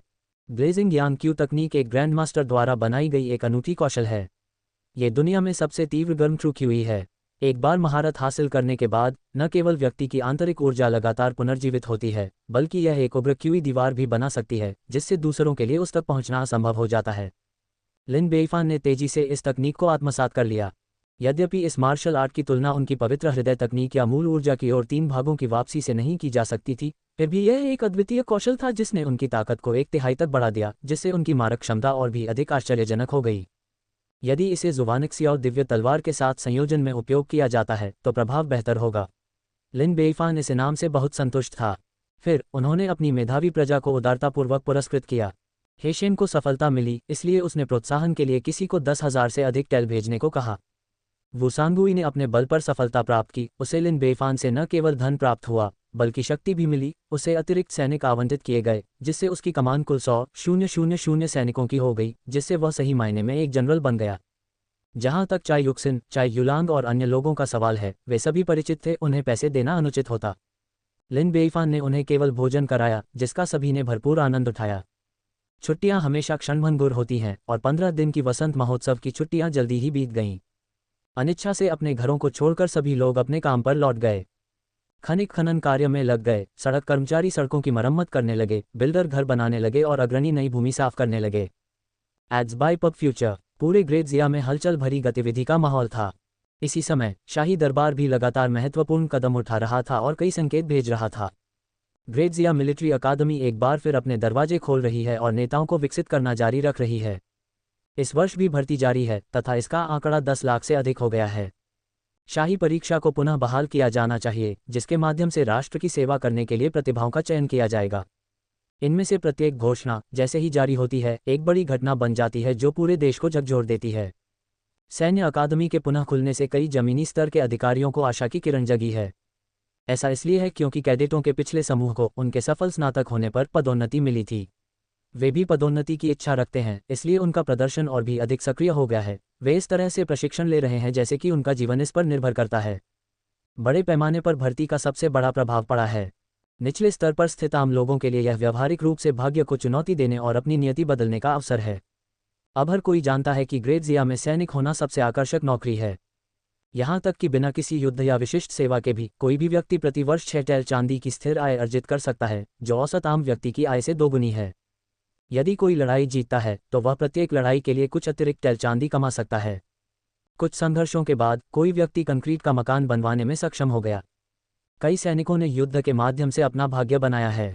यदि आप पर्याप्त रूप से शक्तिशाली हैं और महान कार्य करते हैं तो आपके पास जनरल बनने का भी मौका है। इस प्रकार स्वयंसेवकों की कोई कमी नहीं है। इस बार मुझे सेना में भर्ती होना ही होगा। मुझे युद्ध में जाना ही होगा। कौन असहमत होगा? 2 साल सेना में सेवा करो और कम से कम तुम एक घर के लिए पर्याप्त कमा लोगे। ये धन कमाने का सबसे अच्छा तरीका है। बिल्कुल, पड़ोस के कई बच्चों ने भर्ती कराया है। उस समय मैं शामिल होने से बहुत डरता था और अब उन सभी ने घर खरीद लिए हैं और पत्नियां ढूंढ ली हैं, जबकि मैं अभी भी अपने बंधक का भुगतान करने के लिए निर्माण स्थल पर काम कर रहा हूं। मुझे इसका इतना अफसोस है कि मेरी हिम्मत जवाब दे रही है। चिंता मत करो, ये सिर्फ अदालत से खबर है, उन्होंने अभी तक भर्ती शुरू नहीं की है। क्या मैं चिंतित नहीं हो सकता? मैं अब और इंतजार नहीं कर सकता। तारांकन तारांकन तारांकन। डैनी एन द्वारा प्रायोजित अध्याय 53/75। हम वर्तमान में भर्ती कर रहे हैं। CNKR JP अनुवादकों मिटलर्स का स्वागत है। Discord server URL ads by pub future. संपर्क टॉस साइट मैप दान करें मेनू दिखाओ। उपन्यास ऑनलाइन पूरा पढ़ें। उपन्यास बिन। उपन्यास जब से मैंने अपना क्षेत्र दान करना शुरू किया मैं युगों युगों में महान सम्राट बन गया। अध्याय 158.2। गुणाप्रिय पाठकों, अधिक अध्यायों के अनुवाद में हमारी टीम की सहायता के लिए यहाँ दान करें। URL। जब से मैंने अपना क्षेत्र दान करना शुरू किया मैं युगों युगों में महान सम्राट बन गया।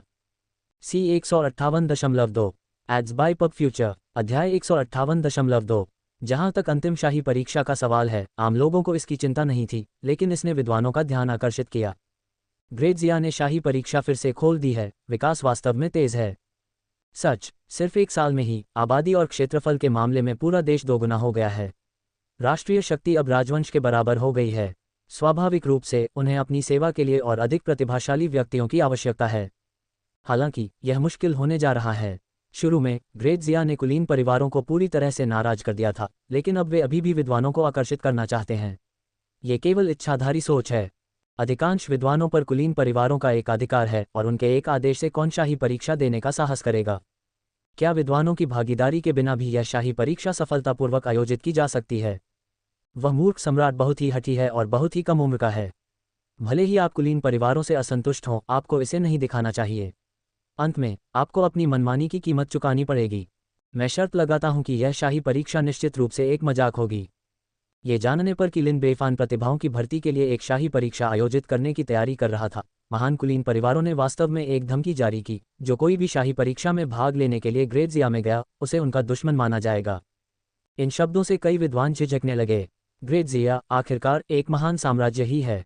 इस दुनिया में ऐसे 100 से भी अधिक देश हैं, एक अधिक होने से कोई फर्क नहीं पड़ता और एक कम होने से भी कोई फर्क नहीं पड़ता। फिर भी ये देश सभी कुलीन परिवारों को नाराज करने में कामयाब रहा है, जिससे इसके भविष्य के विकास की संभावनाएं सीमित हो गई हैं तथा यहाँ अधिकारी के रूप में करियर की संभावना धूमिल हो गई है। केवल शाही परीक्षा के अवसर की थोड़ी सी संभावना के लिए सभी महान कुलीन परिवारों को अपमानित करना, अपने स्वयं के भविष्य को पूरी तरह से बर्बाद करना वास्तव में इसके लायक नहीं है। इस प्रकार कई विद्वान अपनी राह पर ही रुक गए। हालांकि आम लोगों के बीच कई निराश विद्वानों को आशा की एक किरण दिखाई दी। ग्रेत्जिया शाही परीक्षा परीक्षण आयोजित कर रहा है। ये वाकई सबसे बढ़िया मौका है। चूंकि मेरे पास यहाँ खड़े होने की कोई संभावना नहीं है, तो क्यों न यहाँ का नज़ारा बदल दिया जाए। मैंने सुना है कि ग्रेत्जिया में कुलीन परिवारों के बच्चे नहीं हैं, इसलिए अपनी प्रतिभा और सीख के साथ मैं अपना नाम बनाने में सक्षम हो सकता हूँ। कई बार परीक्षा में असफल होने के बाद क्यों न ग्रेत्जिया को आजमाया जाए। कहीं भी अधिकारी होने में क्या बुराई है। ग्रेत्जिया तेजी से विकसित हो रहा है और इसकी राष्ट्रीय शक्ति पहले से ही एक औसत राजवंश के बराबर है। अधिकारी बनने से खुद को अलग दिखाने और सराहनीय सेवाएं देने के कई अवसर मिलने चाहिए। चलो चलें। अगर मैं अभी लापरवाही से काम नहीं करूंगा तो मैं जाने अनजाने बूढ़ा हो जाऊंगा। Ads by pub future. इस प्रकार कई निम्न वर्ग के विद्वान शाही परीक्षा में भाग लेने की आशा के साथ ग्रेत्जिया गए। परिणामस्वरूप पंजीकरण के पहले ही दिन प्रतिस्पर्धा के लिए नामांकन कराने वाले विद्वानों की संख्या आश्चर्यजनक रूप से 500 तक पहुंच गई। दूसरे दिन पंजीकरण कराने वालों की संख्या 600 तक पहुंच गई। तीसरे दिन इनकी संख्या 700 से अधिक हो गई। केवल इन 3 दिनों में ही पंजीकरण कराने वालों की संख्या पिछले वर्ष की संख्या से अधिक हो गई है। ध्यान रखें कि पंजीकरण अभी शुरू हुआ है और यह 1 महीने तक चलेगा। अन्य देशों के कई विद्वानों को अभी अभी यह खबर मिली होगी और वे अभी तक यहाँ नहीं पहुँच पाए होंगे।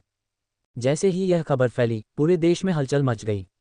सिर्फ 3 दिन में इतने सारे लोगों ने ग्रेत्जिया शाही परीक्षा के लिए नामांकन करा लिया है। घबराए नहीं सभी लोग।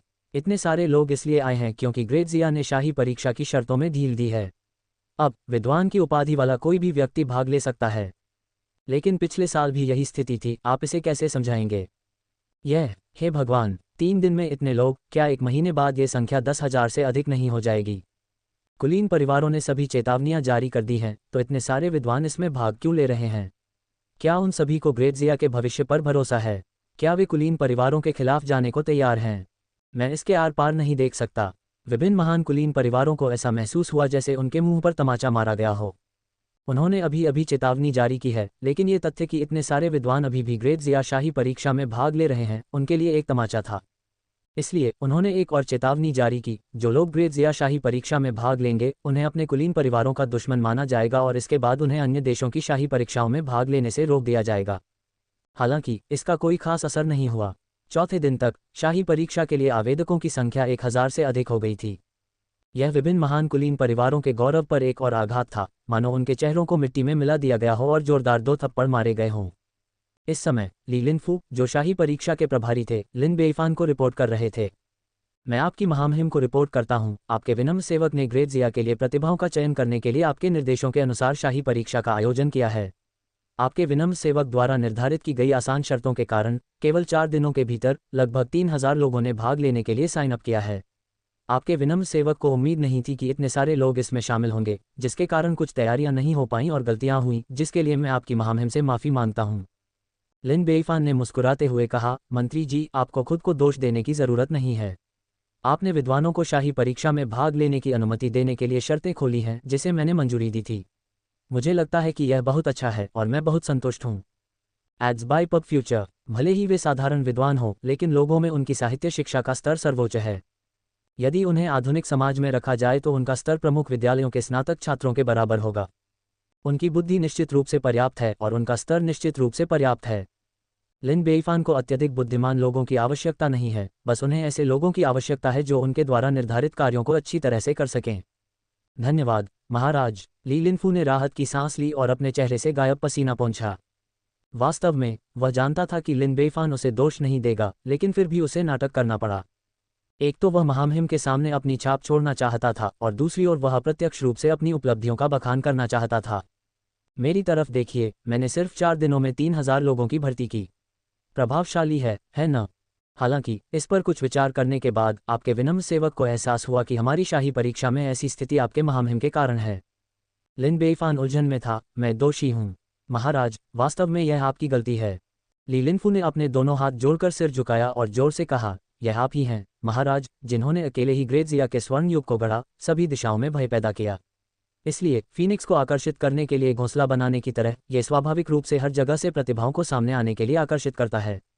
लिन बेईफान ने प्रसन्नता से भौहें उठाईं और मुस्कुराते हुए कहा, ठीक कहा। अगर आपके पास बात करने का हुनर है तो और बोलिए। दूसरी बात, यह आपकी महामहिम की उदारता और परोपकारिता के कारण है कि आपने कुलीन परिवारों को बंद कर दिया है, जिससे निम्न वर्ग के विद्वानों को मौका मिला है। ये विद्वान महामहिम के आभारी हैं। यही कारण है कि वे शाही परीक्षा में भाग लेने और महामहिम की सेवा करने के लिए हजारों मील की यात्रा करके ग्रेटजिया आए हैं। ठीक कहा। लिन बेईफान की मुस्कान और भी चौड़ी हो गई। तीसरा, ये स्वर्ग की इच्छा है।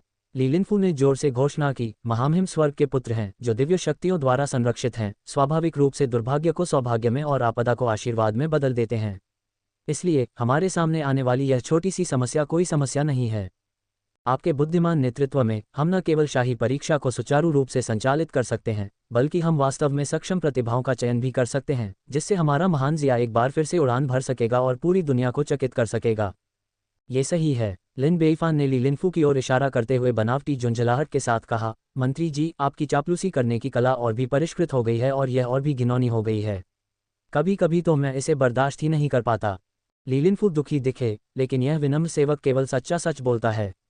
ये ठीक इसलिए है क्योंकि आप जो कहते हैं वह इतना ईमानदार लगता है कि मैं आपको बर्दाश्त नहीं कर सकता। लिन बेईफान ने कहा, तुरंत चले जाओ और शाही परीक्षा की व्यवस्था जारी रखो। Ads by pub future. हाँ महाराज, आपका विनम्र सेवक तुरंत चला जाएगा। हालांकि उसे लिन बेईफान ने लात मारी थी, लेकिन ली लिनफू और भी खुश था। महामहिम द्वारा लात मारे जाने का क्या अर्थ था? ये राजा और मंत्री के बीच सामंजस्य का प्रतीक था। ये दर्शाता था कि महामहिम उसके साथ अपने ही लोगों में से एक जैसा व्यवहार करते थे, इसलिए ये सहजता थी। साधारण लोगों को यदि आप लात मारेंगे तो वे खुश नहीं होंगे। उनकी एक नज़र ही उन्हें अपना नुकसान लगती है। लौटने के बाद ली लिनफू ने शाही परीक्षा के काम की देखरेख जारी रखी।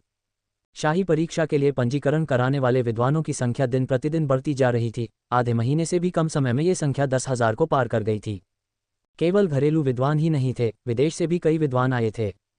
हर कोई आश्चर्यचकित था। आधे महीने से भी कम समय में 10,000 से अधिक विद्वानों ने ग्रेटजिया शाही परीक्षा में भाग लेने के लिए नामांकन कराया था। क्या इस महीने के दौरान ये संख्या 20,000 से अधिक नहीं हो जाएगी? यहाँ तक कि उन राजवंशों में भी इतने बड़े पैमाने पर शाही परीक्षाएं नहीं होती थीं। बहुत सारे विद्वान भाग ले रहे हैं। मैंने शुरू में सोचा था कि यह महान जिया शाही परीक्षा एक मजाक होगी, लेकिन यह एक मिथक निकला। वास्तव में किस महान साम्राज्य में इतने बड़े पैमाने पर शाही परीक्षा होती है? मुझे ग्रेटजिया शाही परीक्षा की परवाह नहीं है। मैं तो बस इतना देख रहा हूं कि महान कुलीन परिवारों को मुंह पर तमाचा मारा गया है। उन्होंने कहा कि भाग न लें, फिर भी हजारों लोग भाग ले रहे हैं, पूरी तरह से उनकी बातों की अवहेलना कर रहे हैं। मैं भी उनके मजाक पर हंस रहा हूँ, हा हा। जब महान कुलीन परिवारों को यह बात पता चली तो उनके चेहरे पर उदासी छा गई। यदि इस बार ग्रेटजिया शाही परीक्षा सफलतापूर्वक आयोजित हो जाती है तो यह वास्तव में उनके चेहरे पर एक तमाचा होगा। यह उनकी सत्ता को चुनौती है। अब से कोई भी उनकी बातों को गंभीरता से नहीं लेगा। तारांकन तारांकन तारांकन। मेनू दिखाओ। उपन्यास ऑनलाइन पूरा पढ़ें। उपन्यास बिन। उपन्यास जब से मैंने अपना क्षेत्र दान करना शुरू किया, मैं युगों युगों में महान सम्राट बन गया। अध्याय 159.1। गुणाप्रिय पाठकों, अधिक अध्यायों के अनुवाद में हमारी टीम की सहायता के लिए यहाँ दान करें। URL। जब से मैंने अपना क्षेत्र दान करना शुरू किया, मैं युगों युगों में महान सम्राट बन गया। C 159.1। Ads by pub future. अध्याय 159.1। इस प्रकार विभिन्न महान कुलीन परिवार अपनी छोटी छोटी योजनाओं में संलग्न होने लगे। विद्वान अभी भी उत्साहपूर्वक नामांकन कर रहे थे, लेकिन विभिन्न निराधार अफवाहें पहले ही फैलनी शुरू हो गई थीं। क्या आप जानते हैं, इंपीरियल परीक्षा के प्रश्न लीक हो गए हैं। वह कैसे संभव है? ये कैसे संभव नहीं है? उच्च वर्ग के विद्वानों में से कई लोगों ने परीक्षा के प्रश्न पकड़ लिए हैं। अगर कोई ऐसा व्यक्ति न होता जो शराब पीकर दिखावा करने से खुद को न रोक पाता, तो मैं इस पर यकीन नहीं करता। क्या वाकई? क्या महामहिम ने कुलीन परिवारों को शाही परीक्षाओं में भाग लेने से मना नहीं किया था? प्रश्न किसको लीक किए जा सकते थे? कुलीन परिवार वास्तव में भाग नहीं ले सकता है, लेकिन ग्रेटजिया में कई भ्रष्ट अधिकारी हैं और अगर उन्हें मौका मिले तो वे निश्चित रूप से अपने लोगों की देखभाल करेंगे। उन्होंने सम्राट के कानों को धोखा देते हुए एक साथ मिलकर काम किया है। उनमें से संस्कार मंत्री ली लिनफू ने चापलूसी और चापलूसी करके अपना पद प्राप्त किया। वह ऐसे कार्यों के लिए पूरी तरह से सक्षम है। ये लोग दरबार को नियंत्रित करते हैं और यदि सम्राट को इसके बारे में पता भी हो तो वह केवल आंखें मूंद सकता है। इसलिए ये हम जैसे निम्न वर्ग के विद्वानों के लिए कोई व्यवहार्य रास्ता नहीं है। बेहतर है कि हम अपना सामान समेट लें और जल्दी घर लौट आएं। अफवाहें पूरे विश्वास, विस्तार और विश्वास के साथ कही गई थीं, जिससे शाही परीक्षा देने आए विद्वानों के दिलों में चिंता पैदा हो गई। शाही परीक्षा में भाग लेने के लिए वे हजारों मील की यात्रा इसलिए कर रहे थे क्योंकि उन्होंने सुना था कि इस स्थान का सम्राट कुलीन परिवारों से घृणा करता है और कुलीन परिवारों की संतानों को शाही परीक्षा देने या अधिकारियों के रूप में दरबार में प्रवेश करने की अनुमति नहीं देता है, बल्कि उन्हें अवसर प्रदान करता है। आजकल कुलीन परिवारों के पास भाग लेने का कोई रास्ता नहीं है, लेकिन ग्रेटजिया के उच्च अधिकारी और गणमान्य व्यक्ति इसमें शामिल हो गए हैं। उन्होंने ग्रेटजिया के इन उच्च अधिकारियों और गणमान्य व्यक्तियों के स्वभाव के बारे में भी सुना है। वे चापलूसी और खुशामद करने में माहिर हैं, अपने से वरिष्ठों की खुशामद करते हुए नीचे वालों पर अत्याचार करते हैं और महामहिम की प्रसन्नता पाने के लिए उनकी खुशामद करने में कोई कसर नहीं छोड़ते। क्या ऐसे अधिकारियों के समूह द्वारा, जिनमें ईमानदारी और दृढ़ संकल्प की कमी है, इस तरह की बातें करना सामान्य बात नहीं है? तो फिर क्या इन विद्वानों के लिए अब भी कोई रास्ता है? कई विद्वानों को निराशा महसूस हुई है। अफसोस, सूरज के नीचे सभी कौवे एक समान काले हैं। महान कुलीन परिवार पीछे से ठंडी हंसी के साथ सब कुछ घटित होते हुए देख रहे थे। शाही परीक्षा की सबसे बड़ी विशेषता इसकी निष्पक्षता और न्याय है। ये सभी के साथ समान व्यवहार करता है, हर विद्वान को आगे बढ़ने, एक अधिकारी के रूप में दरबार में प्रवेश करने और जो उन्होंने सीखा है उसे लागू करने का अवसर देता है। अब जब इसकी निष्पक्षता पर सवाल उठाया जा रहा है तो शाही परीक्षा जारी रखना बहुत कठिन हो गया है। आप इसे कैसे समझाएंगे? Ads by pub future. चाहे आप कुछ भी कहें, इस बार तो ये बकवास ही है।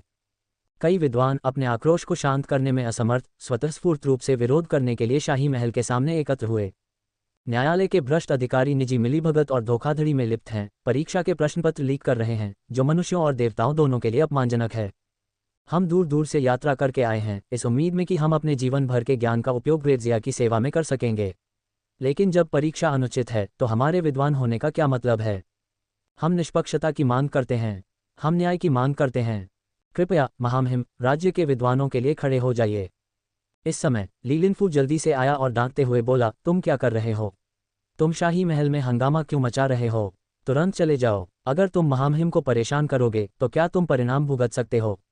महामहिम को परेशान करना, एक विद्वान ने धार्मिक आक्रोश के साथ दहाड़ते हुए कहा, मुझे लगता है कि आप सिर्फ अपनी आधिकारिक टोपी बचाने की कोशिश कर रहे हैं। अन्य विद्वान भी शोर मचाने लगे। ये सही है, मुझे लगता है कि आप बस अपनी आधिकारिक टोपी की रक्षा करने की कोशिश कर रहे हैं। आप भ्रष्ट अधिकारी और विश्वासघाती दरबारी सम्राट के कानों को धोखा देने में सबसे अच्छे हैं। हम नहीं जाएंगे, हम तब तक नहीं जाएंगे जब तक हम महामहिम को नहीं देख लेते। ली लिनफू बेहद परेशान था। ये वर्तमान में शाही परीक्षा के लिए पंजीकरण का समय था और किसी भी प्रकार की गड़बड़ी को बढ़ावा दिया जाता तथा पूरे शहर में सनसनी फैल जाती। शाही परीक्षा के प्रभारी मुख्य परीक्षक के रूप में निश्चित रूप से उन पर एक अपरिहार्य संयुक्त जिम्मेदारी है। यदि महामहिम को पता चल गया तो उसे डर है कि महाराज को पहले से ही पता है और वह उसका प्रदर्शन देख रहे हैं। अब उसे गेंद नहीं छोड़नी चाहिए। साथ ही परीक्षार्थियों, मैं मंत्री ली लिनफू हूँ, इस शाही परीक्षा का प्रभारी। अगर आपके कोई सवाल हैं तो पहले मुझसे बात करें। अगर हम उसका समाधान नहीं कर पाते तो हम महामहिम से न्याय कायम रखने के लिए कहेंगे। क्या आप ऐसा करेंगे? विद्वानों ने एक दूसरे की तरफ देखा और उनमें से एक ने जोर से कहा, ठीक है, पहले आपसे बात करते हैं। एक अफवाह है कि इस शाही परीक्षा के प्रश्न पहले ही लीक हो चुके हैं। क्या इसमें कोई सच्चाई है? ली लिनफू बहुत शांत थे। ये पूरी तरह से निराधार है, बिल्कुल भी विश्वसनीय नहीं है। निराधार, विश्वसनीय नहीं। सभी लोग संदेह से देखने लगे। Ads by pub future. Li Linfu ने अपने हाथ फैलाए, क्योंकि जब परीक्षा के प्रश्न ही मौजूद नहीं हैं तो लीक कैसे हो सकता है? क्या परीक्षा के प्रश्न अभी तक मौजूद नहीं हैं? सभी विद्वान अचंभित थे। अन्य देशों में इंपीरियल परीक्षाओं के अनुभव के आधार पर इंपीरियल परीक्षा से एक महीने पहले परीक्षा के प्रश्न निश्चित रूप से तैयार करके सील कर दिए जाते हैं। केवल सीमित संख्या में लोगों को ही उनके बारे में पता होता है, बाकी लोगों को नहीं। लेकिन अब जबकि शाही परीक्षा में केवल 20 दिन शेष हैं, फिर भी कोई प्रश्न नहीं है। ये कैसे हो सकता है? अभी तक कोई सवाल नहीं है। यदि कोई प्रश्न ही नहीं होगा तो हम परीक्षा कैसे दे सकेंगे? ली लिनफू ने मुस्कुराते हुए कहा, साथी अभ्यर्थियों, आपको पिछले वर्ष की शाही परीक्षा की घटना के बारे में पता होना चाहिए, है ना? कुछ लोगों ने सिर हिलाया जबकि अन्य ने अपना सिर हिलाया। ली लिनफू ने आगे कहा, पिछले साल शाही परीक्षा के दौरान पक्षपात और धोखाधड़ी को रोकने के लिए महामहिम खुद परीक्षा हॉल में आए और मौके पर ही सवाल सेट किए। बाद में पाया गया कि सवाल सेट करने का ये तरीका कारगर था, इसलिए ये तय किया गया कि इस साल भी ऐसा ही होगा।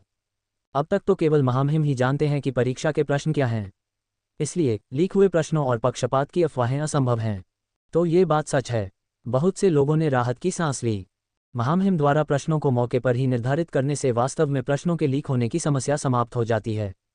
महामहिम अपने लिए प्रतिभाओं की भर्ती के लिए शाही परीक्षा आयोजित करते हैं, वे अपने प्रयासों को नष्ट नहीं करना चाहेंगे। परीक्षा से पहले पक्षपात करना असंभव है, लेकिन परीक्षा के बाद क्या होगा? एक विद्वान ने जोर से चिल्लाते हुए कहा, आप परीक्षा के बाद आसानी से पेपर बदल सकते हैं या अपने लोगों को उच्च अंक और दूसरों को कम अंक दे सकते हैं। हमारे पास इसे रोकने का कोई तरीका नहीं है। हाँ, इसके बाद आप निष्पक्षता कैसे सुनिश्चित कर सकते हैं? आप अधिकारी एक दूसरे को बचाते हैं, चोरों की तरह मिलीभगत करते हैं। ऐसी बातें होना बिल्कुल सामान्य बात है। ली लिनफू शांत रहा, यह संभव ही नहीं है। ये क्यों संभव नहीं है? क्योंकि जांच के बाद आपके कागजात तुरंत सील कर दिए जाते हैं और आपके नाम ढक दिए जाते हैं, फिर महामहिम द्वारा नियुक्त लोगों द्वारा सीधे शाही महल को भेज दिए जाते हैं। शाही महल में भेजे जाने के बाद महामहिम किसी को सभी परीक्षा पत्रों को लिखने और नाम बदलकर नंबर देने का आदेश भी देंगे। कोई नहीं जानता कि प्रतिलेखक कौन है, क्योंकि महामहिम उन्हें मौके पर ही व्यवस्थित करते हैं। केवल पेपरों को लिपिबद्ध करने के बाद ही उन्हें ग्रेडिंग के लिए वास्तविक परीक्षकों को सौंपा जाता है। Ads by pub future. इस समय चूंकि सभी प्रश्नपत्रों की नकल की जा चुकी है, इसलिए लिखावट आमतौर पर एक जैसी है और कोई विशिष्ट चिन्ह नहीं है, जिससे परीक्षकों के लिए पक्षपात करना या धोखाधड़ी करना पूरी तरह से असंभव हो जाता है। इसके अलावा प्रत्येक उम्मीदवार के उत्तरों को 5 से अधिक परीक्षकों द्वारा ग्रेड किया जाता है। उच्चतम और निम्नतम स्कोर को छोड़ दिया जाता है और 3 मध्यम स्कोर का औसत लिया जाता है। इस प्रकार परीक्षक की व्यक्तिगत पसंद और नापसंद का प्रभाव समाप्त हो जाता है। और अंत में शीर्ष 1000 रैंक वाले पत्रों के लिए महामहिम व्यक्तिगत रूप से उनकी समीक्षा करेंगे और उन उम्मीदवारों का चयन करेंगे जिनसे वे सबसे अधिक संतुष्ट होंगे। ली लिनफू ने हाथ फैलाकर पूछा, क्या इतनी कठोर और उत्तम परीक्षा प्रणाली में पक्षपात और धोखाधड़ी संभव है? लोग सदमे में आ गए। ऐसी कड़ी परीक्षा प्रणाली में नकल करना असंभव था। महामहिम ने स्वयं प्रश्न निर्धारित किए थे, इसलिए उन्हें लीक करने का कोई तरीका नहीं था। जांच के बाद कागजात तुरंत सील कर दिए गए और शाही महल में भेज दिए गए, जिससे उन्हें बदलना असंभव हो गया। महामहिम ने सभी परीक्षा पत्रों की नकल किसी ऐसे व्यक्ति से करवाई जिसकी पहचान अज्ञात थी। इस उपाय के साथ परीक्षकों को संकेत देने के लिए कागजों पर कोई निशान छोड़ना असंभव था। प्रत्येक परीक्षा पत्र को कम से कम 5 परीक्षकों की नज़र से गुजरना पड़ता था। उच्चतम और निम्नतम अंक हटा दिए जाते थे और औसत निकाला जाता था। इससे परीक्षकों की व्यक्तिगत प्राथमिकताएं समाप्त हो जाती थीं, जिससे अनुचितता असंभव हो जाती थी। अंततः महामहिम को स्वयं शीर्ष 1000 परीक्षा पत्रों की समीक्षा करनी होगी। सचमुच ये सभी संभावित खतरों को पूरी तरह से समाप्त कर देता है। यदि कोई इतनी कठोर परीक्षा प्रणाली के अंतर्गत भी नकल करने में सफल हो जाए, तो वह न केवल प्रतिभाशाली होगा, बल्कि दिव्य होगा। सभी उम्मीदवार उत्साहित हो गए। इतनी कठोर परीक्षा प्रणाली, ये वास्तव में वायुरोधी है, कोई कसर नहीं छोड़ती। यदि इसे निष्पक्ष नहीं माना गया तो मैं इससे अधिक न्यायसंगत शाही परीक्षा प्रणाली की कल्पना नहीं कर सकता। मंत्री ली, इतना शानदार विचार किसके दिमाग में आया होगा? ली लिनफू ने शाही महल की ओर झुककर कहा, बेशक यह महामहिम थे। महामहिम जानते हैं कि आप सभी के लिए दूर से यात्रा करना आसान नहीं रहा है। ग्रेडजिया की शाही परीक्षा में भाग लेने के लिए यहाँ आपकी उपस्थिति भी ग्रेडजिया और महामहिम के लिए समर्थन का एक प्रदर्शन है। यदि आप महामहिम को निराश नहीं करेंगे, तो महामहिम निश्चित रूप से आपको निराश नहीं करेंगे। इसलिए महामहिम ने दुनिया भर के विद्वानों को मौका देने के लिए ऐसी कठोर परीक्षा प्रणाली का प्रस्ताव रखा। धन्यवाद महाराज। सभी विद्वानों ने शाही महल की ओर आदरपूर्वक सिर झुकाया। लेकिन हम आपकी बात पर क्यों यकीन करें? क्या वाकई महाराज ने यही कहा है, या आप हमें बेवकूफ़ बना रहे हैं? किसी और ने पूछा। इस समय एक बूढ़ा हिजड़ा शाही महल से बाहर आया। मुस्कुराते हुए उसने कहा, मैं महामहिम का निजी हिजड़ा हूँ, जिसे सम्राट के आदेश से सभी उम्मीदवारों को ये बताने के लिए भेजा गया है कि मंत्री ली लिनफू ने जो कहा है वह सब सच है। इसके अलावा हम जल्द ही एक शाही आदेश के माध्यम से परीक्षा प्रणाली की घोषणा करेंगे ताकि देश भर के सभी विद्वानों को पता चल जाए। सम्राट के समर्थन से सभी को राहत महसूस हुई। तारांकन डैनी एन द्वारा प्रायोजित अध्याय 55/75 हम वर्तमान में भर्ती कर रहे हैं। CNKR JP अनुवादकों मित्लर्स का स्वागत है।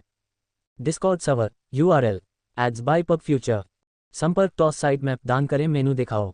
उपन्यास ऑनलाइन पूरा पढ़ें। उपन्यास बिन उपन्यास जब से मैंने अपना क्षेत्र दान करना शुरू किया, मैं युगों युगों में महान सम्राट बन गया। अध्याय 159.2 गुणप्रिय पाठकों, अधिक अध्यायों के अनुवाद में हमारी टीम की सहायता के लिए यहाँ दान करें। URL जब से मैंने अपना क्षेत्र दान करना शुरू किया, मैं युगों युगों में महान सम्राट बन गया।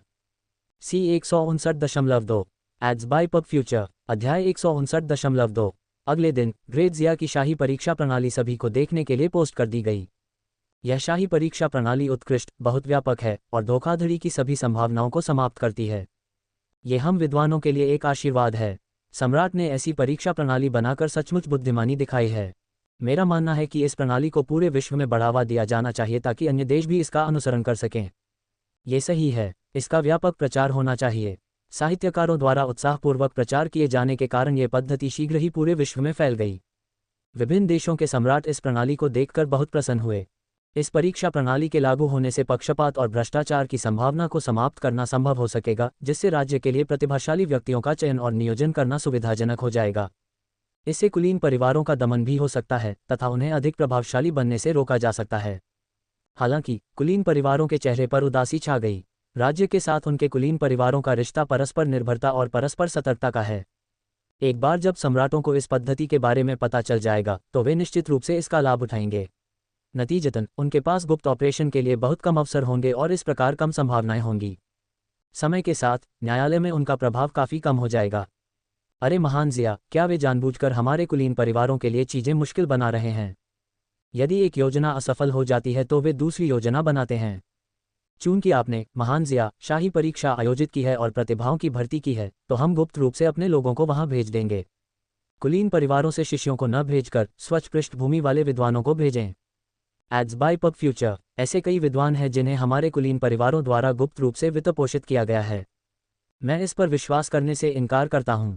आप कुलीन परिवार के शिष्यों से तो सावधान रह सकते हैं, लेकिन क्या आप बाकी सभी से सावधान रह सकते हैं? इस प्रकार बड़ी संख्या में विद्वान ग्रेड जिया की ओर दौड़े। मूलतः यह अनुमान लगाया गया था कि लगभग 20,000 लोग इस शाही परीक्षा में भाग लेंगे, जो कि पहले से ही एक बड़ी संख्या थी, यहाँ तक कि उस राजवंश के लिए भी जिसने कभी इतने बड़े पैमाने पर शाही परीक्षा नहीं देखी थी। लेकिन अब, हालांकि पंजीकरण अवधि अभी समाप्त नहीं हुई है, इस शाही परीक्षा के लिए प्रतिभागियों की संख्या पहले ही 30,000 से अधिक हो चुकी है। आवेदकों की निरंतर बढ़ती संख्या को देखते हुए संख्या बढ़ती ही गई। इससे ली लिनफू को बहुत चिंता हो रही थी। समस्या ये थी कि पर्याप्त स्थान नहीं थे। उन्होंने 30,000 से ज्यादा उम्मीदवारों के एक साथ परीक्षा देने के लिए तैयारी नहीं की थी। यदि परीक्षाएं निर्धारित समय पर शुरू नहीं हो सकी तो ये बहुत बड़ी शर्मिंदगी होगी। इसलिए उन्होंने लिन बेईफान से मदद मांगी। लिन बेईफान ने हंसते हुए कहा, यह मामला बहुत सरल है। जाकर मंत्री हे से बात करो। उनके पास बहुत से कर्मचारी हैं और वे सीमेंट के प्रभारी हैं। कितने परीक्षा हॉल बनाने हैं, ये तो उनके कहने का विषय है न? महामहिम के शब्द बहुत बुद्धिमानी भरे हैं। कृपया अपने विनम्र सेवक को शाही आदेश प्रदान करें। ली लिनफू ने सिर झुकाया। यद्यपि दोनों ही वर्तमान राजवंश के मंत्री थे, लेकिन हेशियन राजस्व मंत्रालय और निर्माण मंत्रालय दो प्रमुख विभागों के प्रभारी थे और उन्होंने एक कुलीन उपाधि भी धारण की थी, जिससे उनका दर्जा दूसरों की तुलना में बहुत अधिक था। मदद मांगने वाले उनके शब्द हमेशा प्रभावी नहीं हो सकते। जब सम्राट बोलते थे तभी दूसरा पक्ष सिर हिलाकर मदद करने के लिए सहमत होता था। लिन बेईफान ने भी समझा और कहा, यूनुच लियू, कृपया मंत्री ली के साथ एक यात्रा करें। हाँ महाराज। लिन बेईफान का शाही आदेश प्राप्त करने के बाद हेशियन ने इसे हल्के में लेने की हिम्मत नहीं की और तुरंत भूमि का एक विशाल भूखंड आवंटित किया। परीक्षा स्थल का निर्माण शुरू करने के लिए सैकड़ों हजारों श्रमिकों को इकट्ठा किया। ये श्रमिक आमतौर पर मकान बनाने में लगे होते थे, इसलिए ये कार्य उनके लिए परिचित और सरल था। इसमें कोई तकनीकी कठिनाई नहीं थी। मात्र 3 दिनों में 30,000 अभ्यर्थियों की क्षमता वाला परीक्षा हॉल तैयार कर लिया गया। Ads by pub future. इस खबर ने पूरी दुनिया को चौंका दिया। केवल 3 दिनों में उन्होंने एक परीक्षा हॉल बना दिया जिसमें 30,000 अभ्यर्थी बैठ सकते हैं। इतनी भयानक गति, ये बिल्कुल आश्चर्यजनक है। अगर मैंने इसे अपनी आंखों से नहीं देखा होता तो मैं कभी इस पर विश्वास नहीं करता। बहुत बढ़िया जिया, बहुत शक्तिशाली। ली लिनफू ने पंक्ति दर पंक्ति व्यवस्थित परीक्षा हॉल को देखा और अंगूठा उठाकर प्रशंसा की। हे प्रभु, आपने एक ऐसा परीक्षा स्थल बनाया है जिसमें केवल 3 दिनों में 30,000 उम्मीदवार बैठ सकते हैं। कोई आश्चर्य नहीं कि महामहिम आपको इतना सम्मान देते हैं। मैं प्रभावित हूँ। हेशियन मुस्कुराए बिना नहीं रह सका। भगवान ली, आप मेरी चापलूसी कर रहे हैं। ऐसा नहीं है कि मैं असाधारण हूँ, बल्कि यह महामहिम है जो उल्लेखनीय है। उन्होंने महान जिया के लिए एक अद्भुत प्रणाली स्थापित की है। उनके आदेश पर हर कोई काम करने के लिए तैयार हो गया, महान चीजों को पूरा करने के लिए हमारे प्रयासों को एकत्रित किया। ये किसी भी अन्य राष्ट्र द्वारा बेजोड़ है। ली लिनफू ने सहमति में सिर हिलाया। आप सही हैं। हेशियन ने उसकी ओर मुड़कर कहा, प्रभु ली, शाही परीक्षा निकट आ रही है। आपको और कितने परीक्षा हॉल चाहिए? ली लिनफू ने एक पल सोचा और कहा, 5,000 और पर्याप्त होंगे। बहुत अच्छा, मैं तुरंत इसकी व्यवस्था करूंगा। 3 दिन बाद शेष परीक्षा हॉल भी बना दिए गए। इसमें अभी भी 3 दिन लगने का मुख्य कारण यह है कि सीमेंट को सूखने और जमने के लिए समय चाहिए, अन्यथा काम बहुत पहले ही हो गया होता। हर कोई दंग रह गया। ऐसा स्थल जो एक ही समय में 35,000 से अधिक लोगों को परीक्षा देने की सुविधा दे सके, एक विशाल परियोजना है। चाहे कोई भी देश हो, ऐसी सुविधा का निर्माण करना कोई आसान काम नहीं है। सबसे पहले पर्याप्त मात्रा में सीमेंट का उत्पादन किया जाना चाहिए। पर्याप्त सीमेंट के बिना आप निर्माण के बारे में सोच भी नहीं सकते। कई देशों के लिए सीमेंट का मुद्दा ही पहले से ही एक बड़ी बाधा बना हुआ है। सीमेंट के उत्पादन के लिए लौह धातुमल, चूना पत्थर, कोयला आदि की आवश्यकता होती है, जो सभी अत्यंत महत्वपूर्ण संसाधन हैं और इन्हें अक्सर विभिन्न स्थानों पर वितरित किया जाता है। सीमेंट उत्पादन के लिए इन्हें परिवहन करने में बहुत अधिक लागत आती है। Ads by pub future. Lin Beifan के विपरीत ये सभी संसाधन एक साथ एकत्र किए जाते हैं, इसलिए लागत सीधे बच जाती है। दूसरा, घर बनाने के लिए मजदूरों की भर्ती करनी होगी। कम से कम कुछ हजार की ज़रूरत होगी। परीक्षा स्थल बनाने के लिए हजारों मजदूरों को इकट्ठा करना आसान काम नहीं है। लिन बेइफान के विपरीत, जिसके पास श्रमिकों की बहुतायत है, उन्हें बुलाने के लिए एक ही आदेश पर्याप्त है। तीसरा, इतनी बड़ी संख्या में लोगों के साथ भोजन और मजदूरी भी एक समस्या बन जाती है। यदि आप लोगों को भरपेट भोजन नहीं करने देंगे और उन्हें वेतन नहीं देंगे तो कौन आपके लिए काम करने को तैयार होगा? यह एक और बहुत बड़ा खर्च है। लिन बेइफान के विपरीत, जो आमतौर पर इन श्रमिकों को बिना किसी अतिरिक्त व्यय के आवश्यकता पड़ने पर बुलाए जाने के लिए तैयार रखते हैं। इस प्रकार अन्य देशों के लिए ऐसी परियोजना समय लेने वाली, श्रम गहन और महंगी है। आधे वर्ष से अधिक समय के बिना इसका निर्माण असंभव है। केवल ग्रेत्जिया ने ही सही समय, स्थान और लोगों के साथ मात्र 1 सप्ताह में ही एक विशाल परीक्षा स्थल का निर्माण करने में सफलता प्राप्त की है, वह भी आश्चर्यजनक दक्षता के साथ, शीघ्रता और अच्छे ढंग से। इस दृश्य को देखने वाले दूरदर्शी विद्वानों ने कहा है, महान जिया में जबरदस्त क्षमता और एक साम्राज्य का कद है। वे वहां रहने, परीक्षा देने, आधिकारिक दर्जा प्राप्त करने और ग्रेत्जिया में अधिकारियों के रूप में सेवा करने के लिए और भी अधिक दृढ़ संकल्पित हैं। महान कुलीन परिवार पूरी तरह से निराश थे। उन्होंने सोचा था कि इतने सारे लोगों को भेजकर वे ग्रेत्जिया को पूरी दुनिया के सामने हंसी का पात्र बना देंगे, लेकिन उन्हें उम्मीद नहीं थी कि यह उनके लिए खुद को दिखाने का एक अवसर बन जाएगा।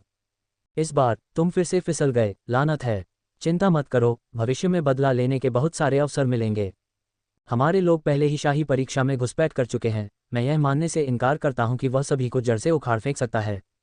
देखो और इंतजार करो। पलक झपकते ही महान जिया शाही परीक्षा का दिन आ गया। तारांकन तारांकन तारांकन। TLN सुझावों के लिए धन्यवाद। दारात 56756 से ज़्यादा 85 हम वर्तमान में भर्ती कर रहे हैं। CNKR JP अनुवादकों मित्लर्स का स्वागत है। Discord server URL ads by pub future. संपर्क टॉस साइट मैप दान करें मेनू दिखाओ। उपन्यास ऑनलाइन पूरा पढ़ें। उपन्यास बिन उपन्यास जब से मैंने अपना क्षेत्र दान करना शुरू किया, मैं युगों युगों में महान सम्राट बन गया। अध्याय 160.1।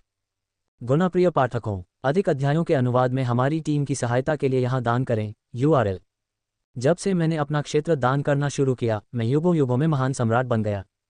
C 160.1 ads by pub future. अध्याय 160.1।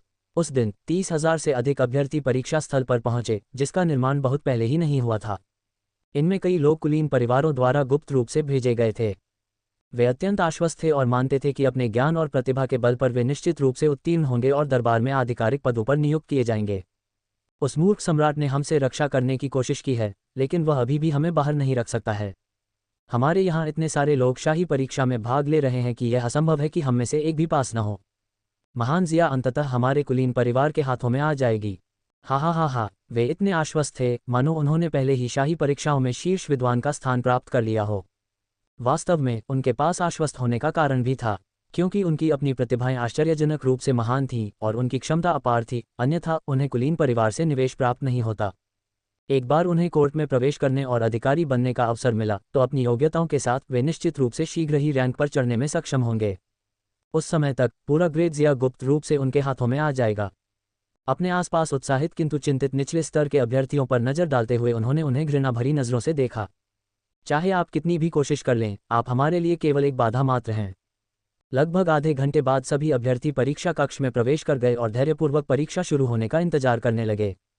मुख्य परीक्षक ली लिनफू ने समय देखा और जोर से चिल्लाया, आज हमारी महान जिया शाही परीक्षा का दिन है। उम्मीदवारों की बड़ी संख्या के कारण प्रबंधन कुछ जटिल है, इसलिए मुझे उम्मीद है कि हर उम्मीदवार परीक्षा अनुशासन का ईमानदारी से पालन करेगा। आप केवल वही कर सकते हैं जो करने की अनुमति है। जो निषिद्ध है उसे करने की हिम्मत मत करो। यदि पहली बार उल्लंघन पाया जाता है तो हम चेतावनी जारी करेंगे। हालांकि यदि ये दूसरी बार होता है तो अपराधी को परीक्षा हॉल से निष्कासित कर दिया जाएगा और उन्हें हमेशा के लिए नौकरी से वंचित कर दिया जाएगा। मुझे आशा है कि सभी उम्मीदवार कर्तव्यनिष्ठ होंगे और हमारे लिए चीज़ें कठिन नहीं बनाएंगे। अपना भाषण समाप्त करने के बाद ली लिनफू ने अपना हाथ हिलाया और तुरंत सैनिकों की एक टुकड़ी परीक्षा हॉल में पहुंच गई। वे हॉल के दोनों ओर खड़े थे, उनकी तीखी निगाहें सामने खड़े तीनों उम्मीदवारों पर नजर रख रही थीं। अगर कोई धोखाधड़ी या अनुशासन का उल्लंघन का संकेत मिलता तो वे निश्चित रूप से पकड़े जाते। अभ्यर्थियों के दिलों में ठंडक दौड़ गई।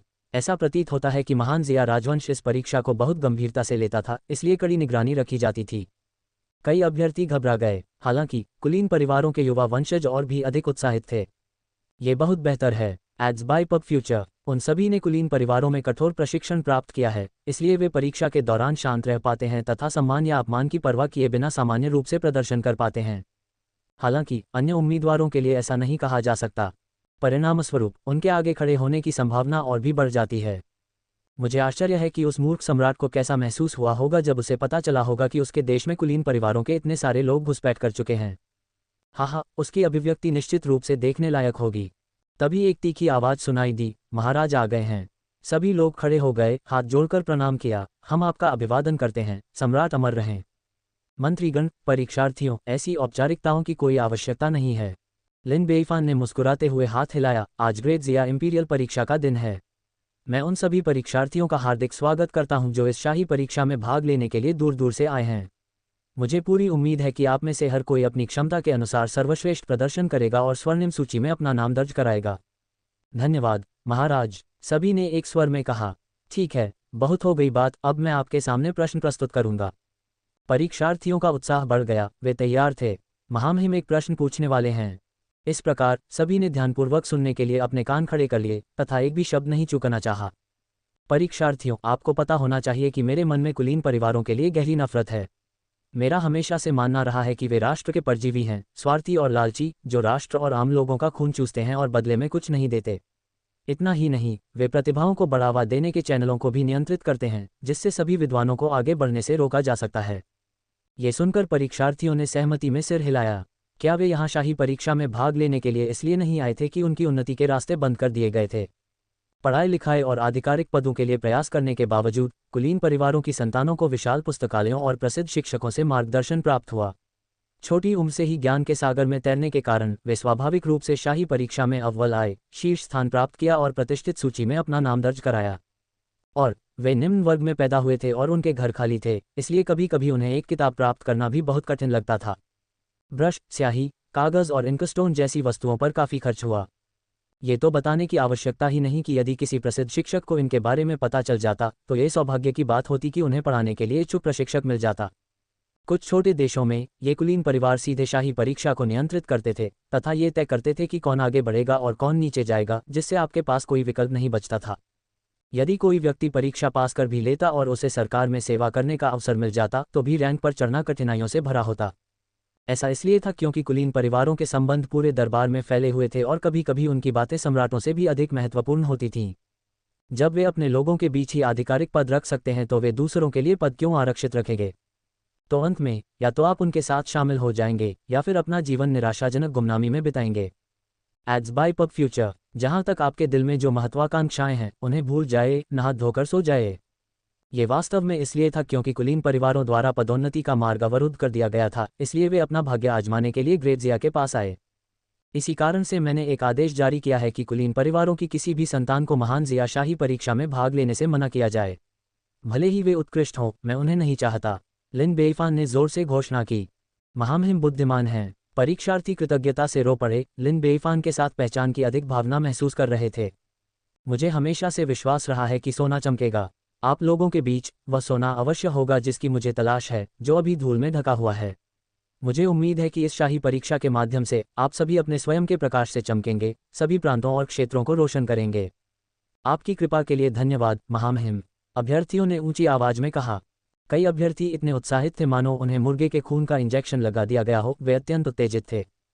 केवल कुलीन परिवारों द्वारा भेजे गए विद्वान ही प्रभावित नहीं हुए। मूर्ख सम्राट, चाहे आप कितना भी घमंड करें, इस साल की महान जिया शाही परीक्षा में अभी भी हमारे कुलीन परिवारों का वर्चस्व रहेगा। कोई भी हमसे बेहतर प्रदर्शन नहीं कर सकता। इतना कहने के बाद अब सवाल पेश करने का समय आ गया है। इस साल की शाही परीक्षा का विषय कुलीन परिवारों से संबंधित है। लिन बेइफान ने हल्की मुस्कान दी, बड़ा लेखन ब्रश उठाया और मोटे स्ट्रोक के साथ कागज पर लिखा और फिर उसे दिखाते हुए कहा, इस वर्ष की महान जियाशाही परीक्षा का विषय है कुलीन परिवारों का दमन करो, राष्ट्र की नींव को मजबूत करो। परीक्षार्थी इस संवेदनशील विषय को सामने आते देख अचंभित और स्तब्ध रह गए। ये कुलीन परिवारों के लिए एक सीधी चुनौती थी। उनकी महिमा इतनी साहसी है।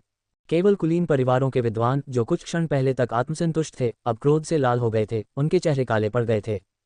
भगवान, इस प्रश्न की विशिष्टता बहुत अधिक थी। यह उनके प्रति अत्यंत मित्रतापूर्ण था, वस्तुतः यह उनके जीवन के लिए खतरा था। यदि वे परीक्षा में खराब प्रदर्शन करते हैं और सरकारी पद पाने में असफल रहते हैं, तो उन्हें निश्चित रूप से उनका समर्थन करने वाले कुलीन परिवारों से प्रतिकूल परिणाम भुगतने होंगे। यदि आप बहुत अच्छे अंक लाते हैं, तो पर्दे के पीछे के कुलीन परिवारों द्वारा आपके साथ भी वैसा ही व्यवहार किया जाएगा। हम परीक्षा कैसे देंगे? बदमाश, इस मूर्ख सम्राट ने सचमुच बहुत नुकसान पहुंचाया है। लिन बेइफान ने पहले ही कुछ उम्मीदवारों को देखा था जिनके चेहरे काले पड़ गए थे, और वह हंसते हुए बोला, ठीक है, अब टेस्ट पेपर वितरित किए जा सकते हैं। जब समय आएगा तो आप उत्तर देना शुरू कर सकते हैं। हाँ महाराज। परीक्षा के प्रश्नपत्र एक के बाद एक वितरित किए गए। Ads by pub future. कई अभ्यर्थियों ने पहले ही इस बात पर गंभीरता से विचार करना शुरू कर दिया था कि प्रश्नों का उत्तर कैसे दिया जाए। केवल कुलीन परिवारों के विद्वानों के चेहरे पर विशेष रूप से भद्दे भाव थे। वे भी उतने ही परेशान थे। उन्हें यह नहीं पता था कि अपने निबंध की शुरुआत कैसे करें। अपने दिल में उन्होंने एक बार फिर लिन बेइफान को बुरी तरह कोसा। 3 घंटियां बजने के साथ ही शाही परीक्षा आधिकारिक रूप से शुरू हो गई। लिन बेइफान वहां से नहीं गया, बल्कि वह ली लिनफू के साथ निरीक्षण करने के लिए परीक्षा स्थल पर ही रुक गया। मंत्री ली, यहाँ कुलीन परिवारों से काफी विद्वान होंगे, है ना? ली लिनफू ने अपने दोनों हाथ जोड़कर सिर झुकाया और व्यंग्यात्मक मुस्कान के साथ कहा, वास्तव में महाराज, आपके विनम्र सेवक ने भी इस बात को नोटिस किया है। हालांकि उनमें से बहुत सारे हैं और उन्हें एक एक करके छांटना असंभव है। कृपया मुझे माफ करें महाराज। अज्ञानता कोई पाप नहीं है। लिन बेइफान ने मुस्कुराते हुए कहा, बस सामान्य जांच के साथ आगे बढ़ो। इन मामलों के लिए मेरे पास अपनी व्यवस्था है। आपकी समझदारी के लिए धन्यवाद महामहिम। ली लिनफू ने सिर झुकाया। कुछ देर तक देखने के बाद और स्थिति को अरुचिकर समझने के बाद लिन बेइफान को यह उबाऊ लगा और वह वहां से चला गया। 3 दिन पलक झपकते ही बीत गए। शाही परीक्षा समाप्त हो गई और अभ्यर्थी अंततः तनावपूर्ण परीक्षा हॉल से बाहर निकल आए। इस बीच शाही परीक्षा के इस सत्र के प्रश्न लीक हो गए, जिससे लोगों में भारी हड़कंप मच गया। कुलीन परिवारों का दमन करो, राष्ट्र की नींव मजबूत करो। इस शाही परीक्षा के प्रश्न वास्तव में प्रभावशाली हैं। हाँ, वे इतने लक्षित हैं कि उन्होंने कुलीन परिवारों को पूरी तरह से अपमानित कर दिया है। स्वर्ग के नीचे केवल वह मूर्ख सम्राट ही ऐसा करने का साहस कर सकता है, और आपको इसके लिए उसकी प्रशंसा करनी होगी। हाँ, मैं अब सचमुच कुलीन परिवारों के चेहरे देखना चाहता हूँ। मैं भी इसका इंतजार कर रहा हूँ। ये निश्चित रूप से एक शानदार कार्यक्रम होगा। कुलीन परिवारों के चेहरों पर क्या भाव थे! वे अब भयंकर रूप से कुरूप हो चुके थे। उन्होंने कभी नहीं सोचा था कि मूर्ख सम्राट, जो हमेशा उनसे असहमत रहा है, शाही परीक्षा में ऐसे सवाल पूछेगा। वह स्पष्ट रूप से उनका विरोध करने के लिए दृढ़ संकल्प था, उन्हें हमेशा के लिए शर्म के खंभे पर लटकाने के लिए। मूर्ख सम्राट, अब से हम दोनों एक साथ नहीं रह सकते। तारांकन तारांकन तारांकन। कोफाई स्पोर्टर द्वारा प्रायोजित अध्याय 57/85। हम वर्तमान में भर्ती कर रहे हैं। CNKR JP अनुवादकों मिटलर्स का स्वागत है। Discord server URL ads by pub future. संपर्क टॉस साइट मैप दान करें। मेनू दिखाओ। उपन्यास ऑनलाइन पूरा पढ़ें। उपन्यास बिन। उपन्यास जब से मैंने अपना क्षेत्र दान करना शुरू किया, मैं युगों युगों में महान सम्राट बन गया। अध्याय 160.2। गुणाप्रिय पाठकों, अधिक अध्यायों के अनुवाद में हमारी टीम की सहायता के लिए यहाँ दान करें। URL। जब से मैंने अपना क्षेत्र दान करना शुरू किया, मैं युगों युगों में महान सम्राट बन गया। C 160.2 ads by pub future. अध्याय 160.2। आधा महीना जल्दी ही बीत गया। सभी अभ्यर्थियों के परीक्षा पत्रों का मूल्यांकन किया गया और शीर्ष 1000 पत्रों का चयन कर उन्हें लिन बेइफान को सौंप दिया गया। लिन बेइफान को न्यायालय में अधिकारी के रूप में प्रवेश करने के लिए 300 शीर्ष उम्मीदवारों का चयन करना था। लिन बेइफान ने मुस्कुराते हुए उन सभी को एक एक करके देखा। उनमें से कुछ अंतर्दृष्टि और तरीकों ने लिन बेइफान के क्षितिज को बहुत व्यापक बना दिया। वाकई 1 से 2 सिर बेहतर हैं। इतने सारे परीक्षार्थियों की सहायता से कुलीन परिवारों से निपटना बहुत आसान हो जाएगा। फिर लिन बेइफान ने इन परीक्षाओं से लगभग 300 पेपर चुने और ली लिनफू को सौंपते हुए कहा, इन परीक्षार्थियों के पीछे के लोग कुलीन परिवारों से हैं। उन्हें अधिकारियों के रूप में अदालत में प्रवेश करने की अनुमति नहीं दी जा सकती, इसलिए मैंने उन्हें अलग कर दिया है। इसके अलावा आपको इन पेपरों को प्रकाशित करना चाहिए, उन्हें कुत्तों की तरह आपस में लड़ने देना चाहिए। हाँ महाराज। ली लिनफू ने आदेश स्वीकार कर लिया। एक और दिन बीता और सफल उम्मीदवारों की सूची पोस्ट कर दी गई। जो लोग शाही परीक्षा में उत्तीर्ण हुए वे स्वाभाविक रूप से प्रसन्न थे, खुशी से नाच रहे थे, जबकि जो उत्तीर्ण नहीं हुए वे केवल निराशा में ही चले गए। साथ ही विभिन्न परीक्षा पत्रों का प्रदर्शन भी किया गया। उन पेपरों के पीछे के अभ्यर्थी घबरा गए। उस मूर्ख सम्राट को धिक्कार है, वह तो उन्हें आग पर भून रहा है। कितना भयावह और क्रूर। वे न केवल असफल हुए बल्कि उनकी असफलता भी सबके सामने आ गई। घर लौटने पर वे इसका स्पष्टीकरण कैसे दे सकते हैं? ये खत्म हो गया। इस बार ये निश्चित रूप से खत्म हो गया। प्रत्येक महान कुलीन परिवार के चेहरे और भी कुरूप हो गए। उन्होंने जो कुछ भी किया उससे एक भी काम पूरा नहीं हुआ। इसके बजाय उन्होंने ढेर सारी परेशानियां खड़ी कर दीं। उन लोगों को वापस बुलाओ। मुझे उम्मीद नहीं थी कि वे हमारे सामने इतने सम्मान से पेश आएंगे, लेकिन हमारी पीठ पीछे वे हमारे खिलाफ साजिश रच रहे थे। कितने निर्दयी। अगर हम उस मूर्ख सम्राट से नहीं निपट सकते तो क्या हम उनसे नहीं निपट सकते? पब फ्यूचर द्वारा विज्ञापन। चलिए फिलहाल कुलीन परिवारों के मामलों को अलग रख दें। ग्रेट जिया ने 300 प्रतिभाशाली व्यक्तियों का चयन करने के बाद उन्हें महल में परीक्षाओं के एक और दौर से गुजारा, जिसमें शीर्ष 3 विद्वानों को चुना गया। फिर उनकी योग्यता और अंकों के आधार पर उन्हें 6 मंत्रालयों और 9 मंत्रियों के भीतर विभिन्न विभागों में नियुक्त किया गया। इसके साथ ही ग्रेट जिया की प्रतिभा की कमी दूर हो गई और राज्य एक बार फिर उच्च गति से काम करने लगा। जब संस्कार मंत्रालय ने अपनी भर्ती पूरी कर ली तो युद्ध मंत्रालय की बारी थी कार्रवाई करने की। उन्होंने बड़े पैमाने पर भर्ती शुरू की, जिसे 3 चरणों में पूरा किया गया। पहले चरण में 400,000 लोगों की भर्ती की गई, दूसरे चरण में भी 400,000 लोगों की भर्ती की गई और तीसरे चरण में दरबार की ज़रूरतों के हिसाब से सैनिकों की संख्या को समायोजित किया गया। धीरे धीरे लिन बेईफान द्वारा व्यवस्थित भर्ती कार्य को पूरा किया गया। अदालत ने अंततः भर्ती शुरू कर दी है। मैंने इतने लंबे समय तक इंतजार किया कि फूल मुरझा गए हैं। इस बार मुझे सेना में शामिल होना है, युद्ध के मैदान में दौड़ना है और एक प्रतिष्ठित करियर स्थापित करना है। मेरा लक्ष्य इतना बड़ा नहीं है, मैं सिर्फ इतना कमाना चाहता हूं कि एक पक्का मकान बन जाए और फिर वापस आकर अपनी पत्नी के साथ जीवन बसा सकूं। मैं भी ऐसा ही महसूस करता हूं। हाँ। अभ्यर्थी बड़ी संख्या में उमड़ पड़े। इन आवेदकों में भिखारी संप्रदाय की कई प्रतिभाएं घुस आई थीं। वे कई महीनों से ग्रेट जिया में थे और कड़ी मेहनत के माध्यम से उन्होंने अपनी भिखारी स्थिति को त्याग दिया और आम लोग बन गए। उनका जीवन पहले से काफ़ी बेहतर हो गया। फिर भी वे संतुष्ट नहीं थे। वे अपने पूर्ववर्तियों की तरह अधिकारी बनकर धन कमाना, विवाह करना और कई बच्चे पैदा करना चाहते थे। केवल सेना में शामिल होकर ही वे अपनी यह इच्छा पूरी कर सकते थे। इस बार मुझे अपना नाम बनाना होगा। मैं अब भिखारी नहीं बनना चाहता। नहीं, मैं चाहता हूं कि मेरे वंशज भिखारी बने। मुझे जनरल बनना ही होगा ताकि मैं अपने पूर्वजों को सम्मान दिला सकूं। एक जनरल बनना, एक सच्चा इंसान बनना जो आसमान के नीचे ऊंचा खड़ा हो। इसी आशा के साथ वे सेना में भर्ती हो गए और काओ के संगठन के तहत ग्रेट जिया मिलिट्री अकादमी ने एक बार फिर एक नए वर्ग के लिए अपने दरवाजे खोल दिए। उन्होंने संपूर्ण सेना में से लगभग 40 उत्कृष्ट एवं योग्य कनिष्ठ अधिकारियों का चयन किया तथा उन्हें व्यवस्थित सैन्य प्रशिक्षण प्रदान किया, जिससे वे अधिक जिम्मेदारियां उठाने में सक्षम हो सकें। ग्रेट जिया की विभिन्न प्रमुख कार्रवाइयां शीघ्र ही पड़ोसी ग्रेट जू साम्राज्य तक फैल गईं।